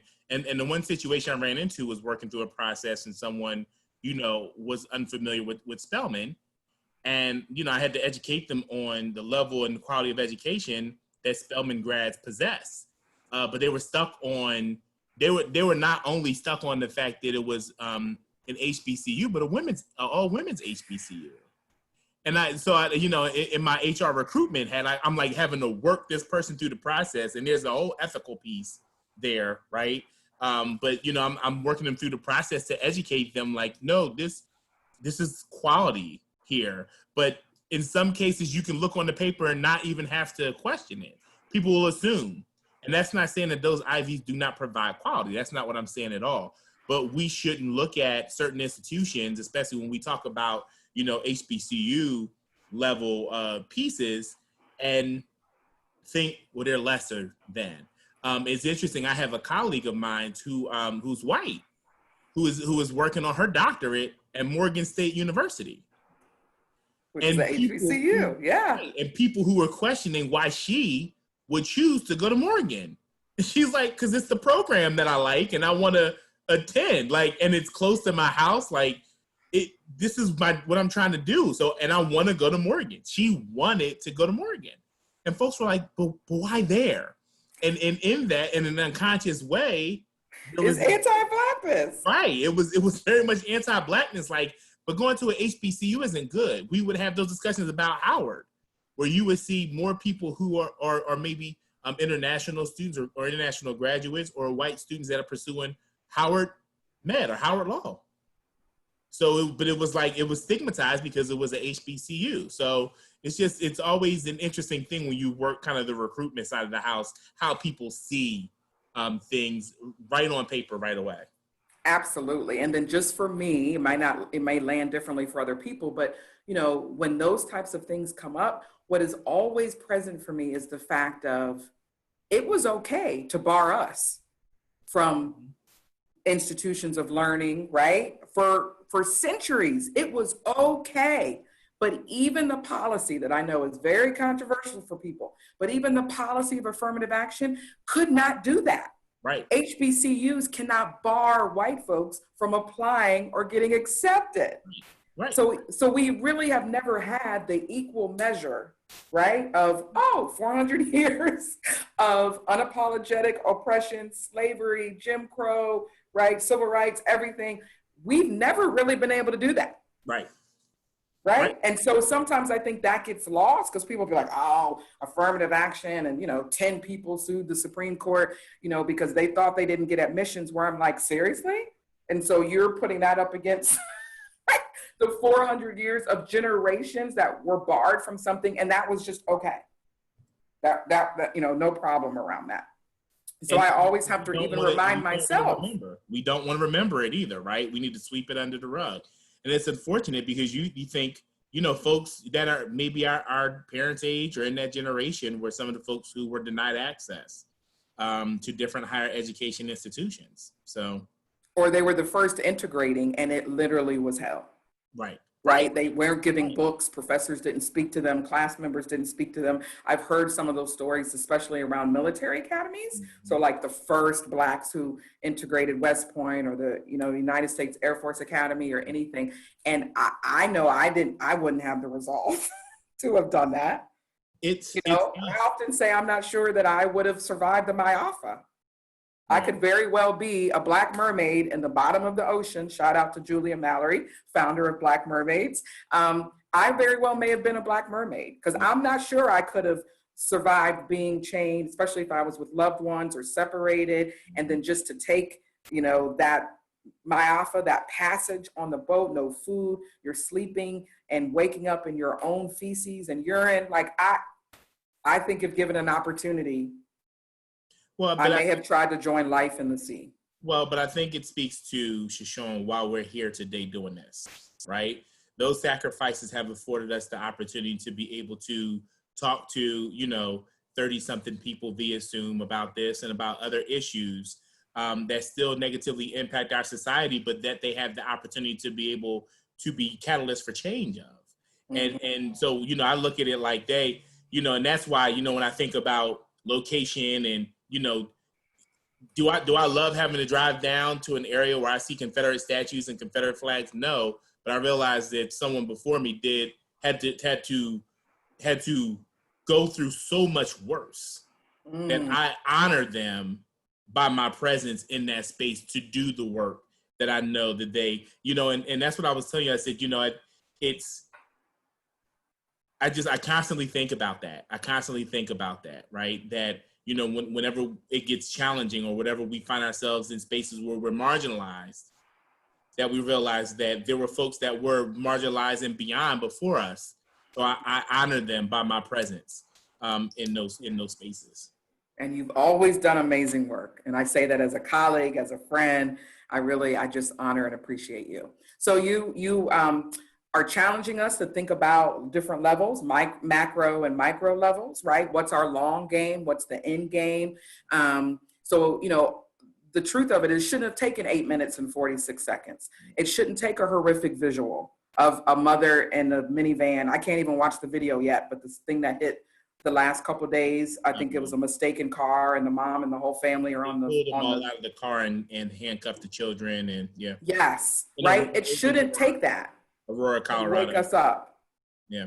Right? We shouldn't have to create a hashtag, say her name. Shout out to Dr. Kimberly Crenshaw, or Black Girls Matter, or Breonna Taylor, or, the whole WNBA dedicating their season to her and rocking her name on their jerseys and doing advocacy with Breonna's loved ones who, are survived by her. So Emmett Till, George Floyd. So how are we, doing these things when it's not right in our face? How are we colonizing our curriculum? What are we doing with personnel, programs, policies, procedures, protocols, priorities, even though that's spelled prioritizes, vision and mission, constituency, structure, right? And we wanted to throw this in there. We exposed this to you, Stevens community, last week with Sarah Crosby, but understanding that a piece of anti-Blackness is for us to not connect the dots, right? So this anti-Blackness can be called something else in each of these areas. Again, it can be racial inequity is called disproportionality in maybe the welfare system or child welfare. In health, it's health disparities. In education, it's achievement gaps. In criminal justice, it's disparate sentencing.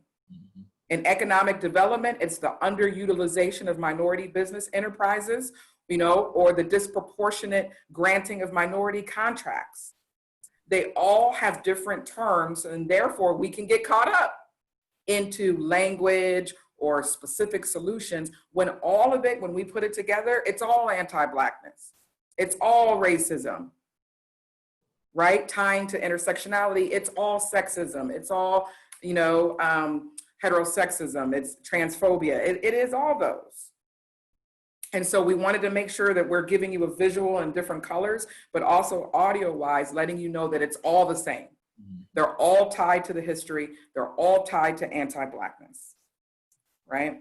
And so we wanted to expose you to this one again. And Darrien, it's called the racial iceberg, right? And so if you notice, this one has more stuff on the bottom, right? And that's why we wanted to give you a double exposure. We'll attach it to the follow-up email, but some of the ones in this one that weren't in the other one was things like treating kids of color as adults. Tamir Rice, 12 years old, taller than average, playing with a toy gun in a gazebo. Didn't even have enough time to throw it down or respond to the cops who yelled as they drove up and shot him. Right? It is the responses of all lives matter to Black Lives Matter. I can't tell you enough to my white colleagues and folks on the line, that's your job to go meet that stuff. I don't have the emotional capacity or labor to go engage in that conversation. That's where you have to go do intro work, and white people got to work on white people, and you all have to call people to the carpet who have that response. Right? I can't do it, and I'm not going to do it. That's not my place anymore. So anti-immigration policies are anti-Black. right? Considering African-American vernacular as uneducated, even though then pop culture will take those things, you know, and then profit off of it. So you're so articulate, right? We know that that is often meant as a compliment, but again, are you looking at it as just an isolated event, or are you looking at it in history, herstory, their story? Maybe there's just a better way you can say it. Get specific. Maybe the person doesn't know their skill set. So just saying you're articulate doesn't help them. Saying, oh, you really construct arguments very well, or the emotion that you put into an argument is what resonated with me. Now they've got more. Because you think you're giving a compliment, but the person of color may hear, oh, okay, I'm articulate for a Black person, right? Higher infant and maternal mortality. You don't sound Black. Of course, mass incarceration, education funding from property taxes, all of these things, self-segregated neighborhoods, or, you know, lunch counters, it is anti-Black. So of course, we encourage you to go to Black Lives Matter. If you haven't actually gone to the website and read it for yourself, that's a tangible takeaway you can do now as an aspiring ally, right? Is go educate yourself. RTDB, read the damn book, right? And in case you didn't have anything in your arsenal, and these were just pulled from the internet, these are responses. Because again, anti-Blackness will have you thinking differently just because it's Black. But if you take it out of that context, then you go, that doesn't make sense.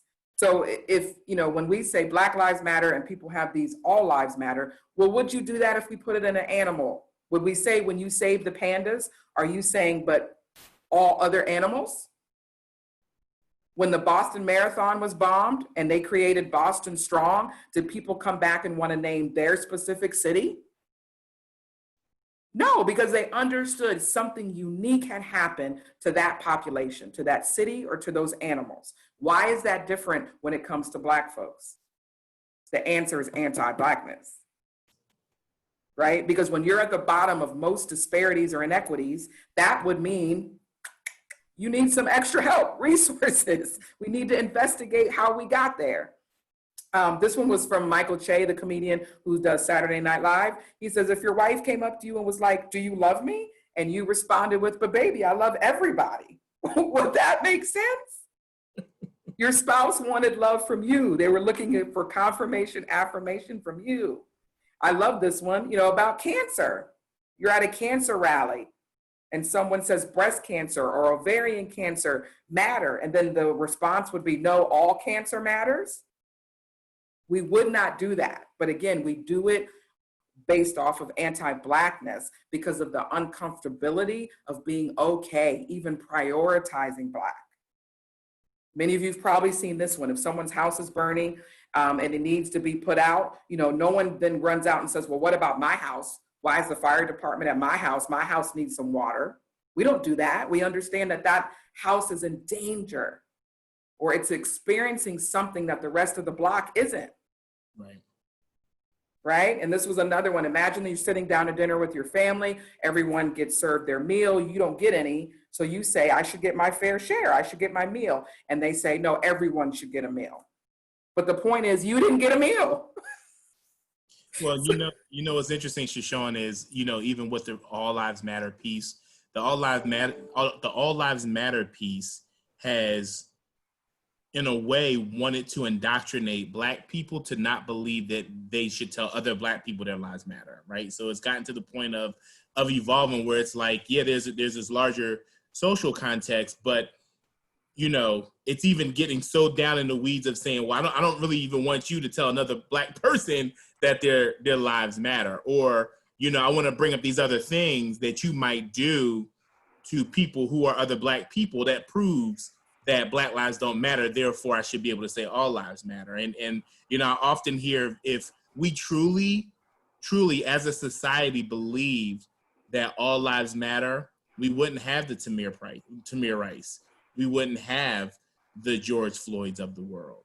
We wouldn't have had that. And one example was, you know, I was in preparation researching some things, and there's another video out there, but again, I said a caution. the video about Michael Ramos, who was shot and killed. But then in the state of Pennsylvania, in Bethlehem, within the last week or so, Adam Zaborowski, who went into a store and didn't have a mask on, and they told him to go get a mask, and he was upset about having to wear a mask in a store, and went and got a gun and shot the clerk, and then had an AK-47 and shot at the police, and he's still alive. He was taken into custody, right? So he shot an AK, like hear me out. He shot an AK-47 at police, and basically the thing that's coming out was saying, well, he's having a hard time dealing with the pandemic.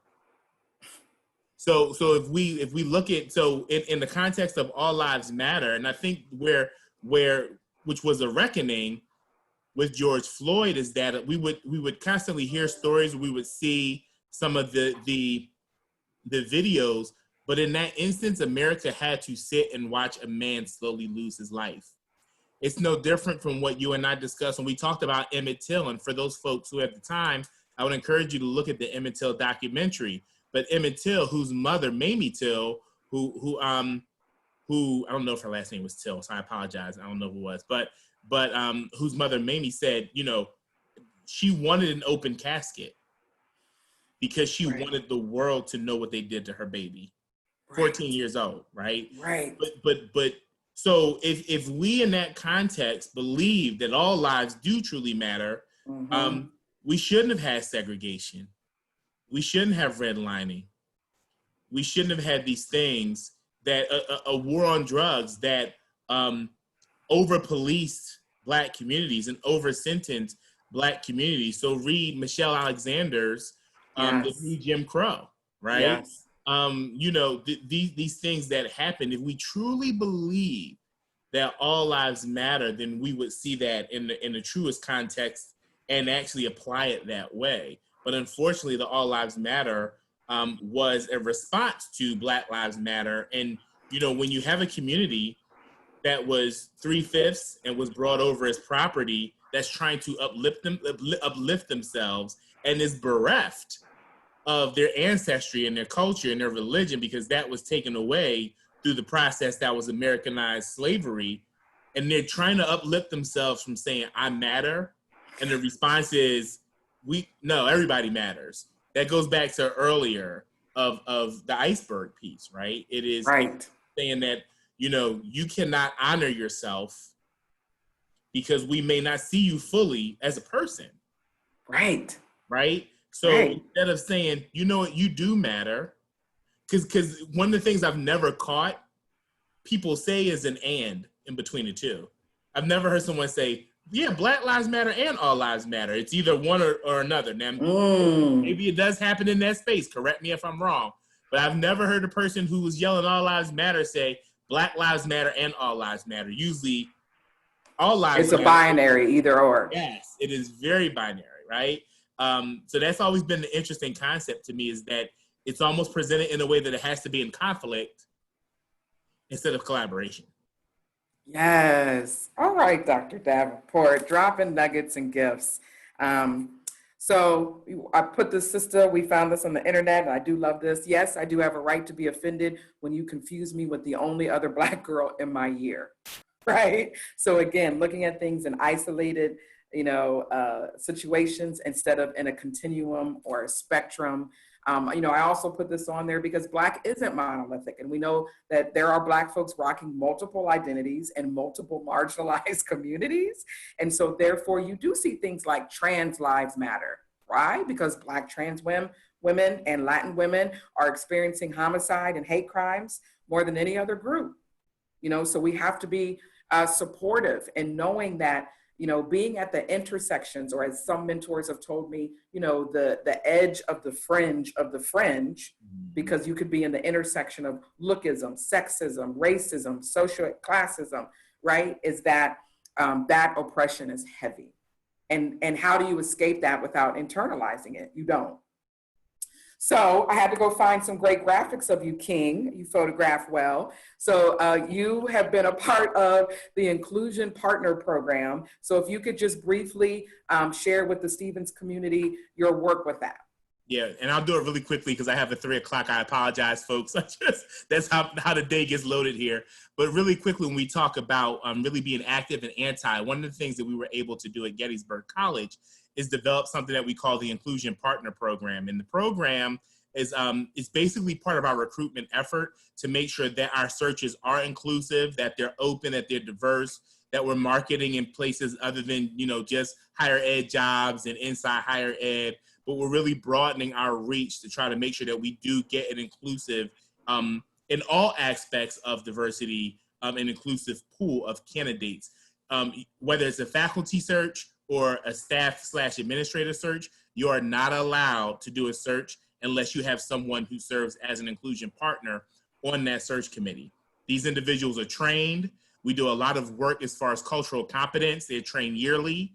And basically, they are on the search committee to walk in lockstep with that search chair to make sure that searches are ethical, to make sure that folks aren't looking at resumes and looking at names or doing kind of the LinkedIn searches, or, sometimes people like to do their own background checks when they shouldn't, calling other institutions where they have friends, asking about people, even looking at different institutions, working for a small private liberal arts college, making sure that people don't look at public schools as less than, right? Look at a Michigan State or look at a Penn State or something like that and say, start some bias or something within that framework of hiring.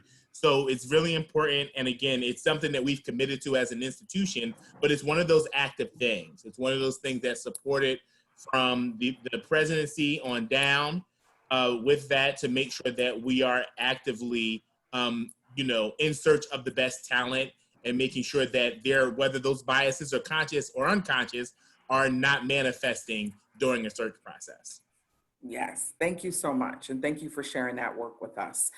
So we're going to end around Shirley Chisholm, right? Let's end with a Black woman, especially at our undergraduate women's college. So in the end, anti-Black, anti-female, all forms of discrimination are equivalent to the same thing: anti-humanism, right?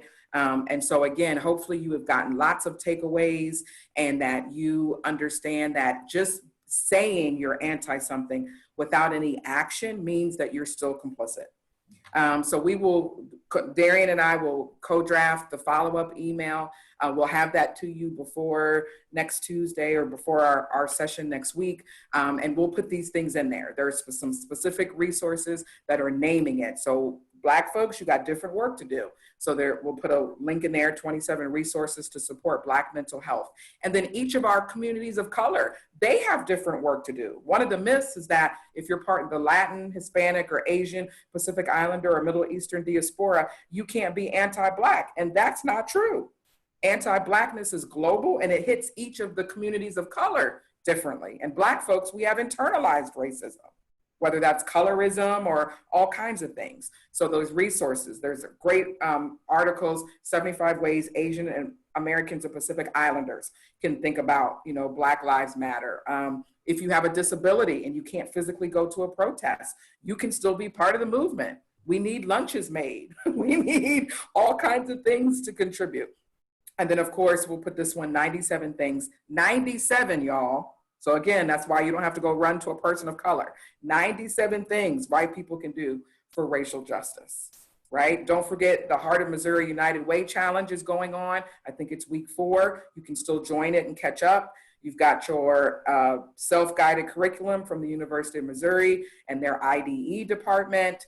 And then tomorrow, I get the opportunity to be on a panel with 5 other phenomenal Black women. And so our panel is going to be 8:30 a.m.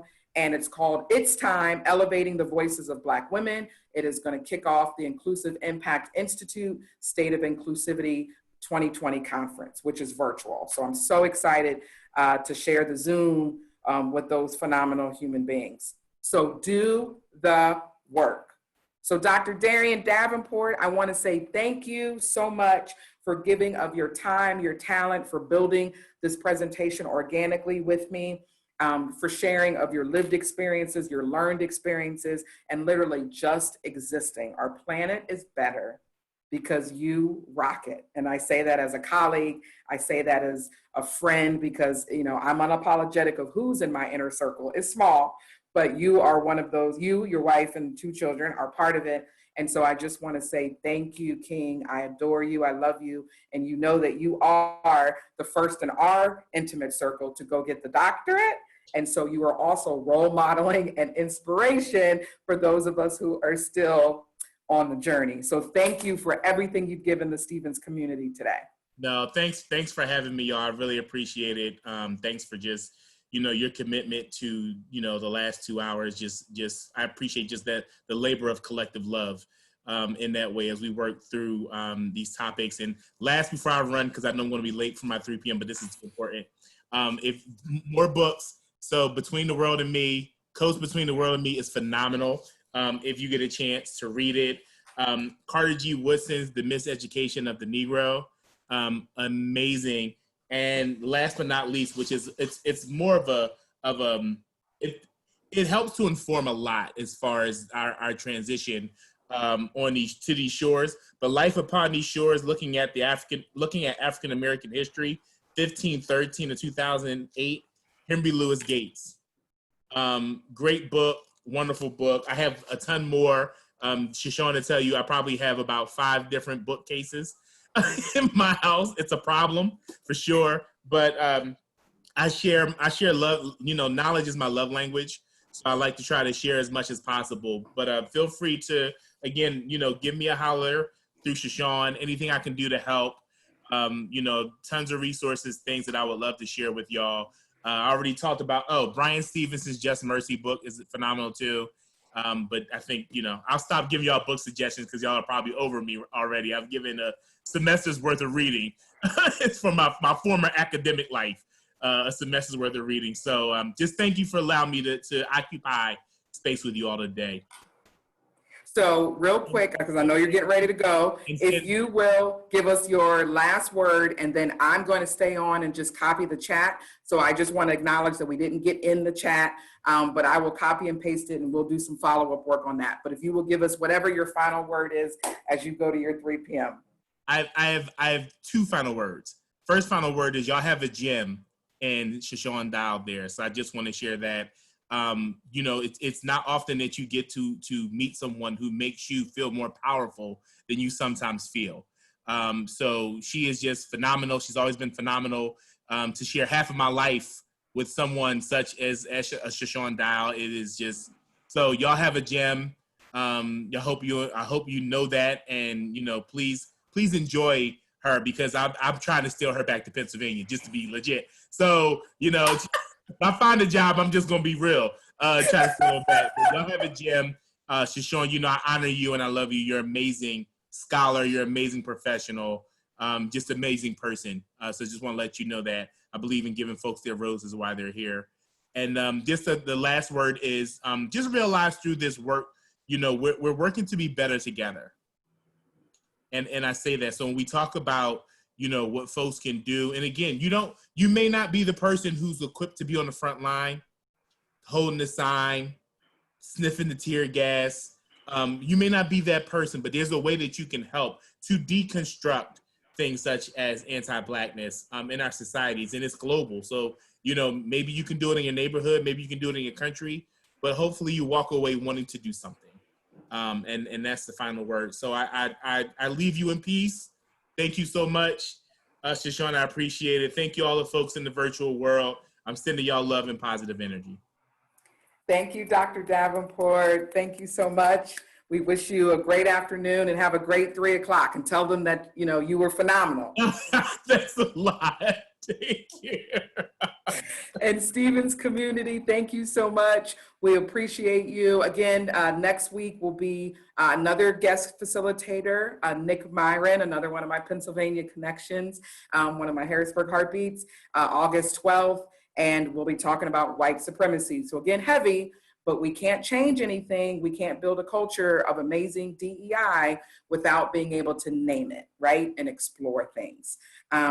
So again, thank you all so much for attending. We appreciate you, and have a great, great day. Sending light in your favorite hue.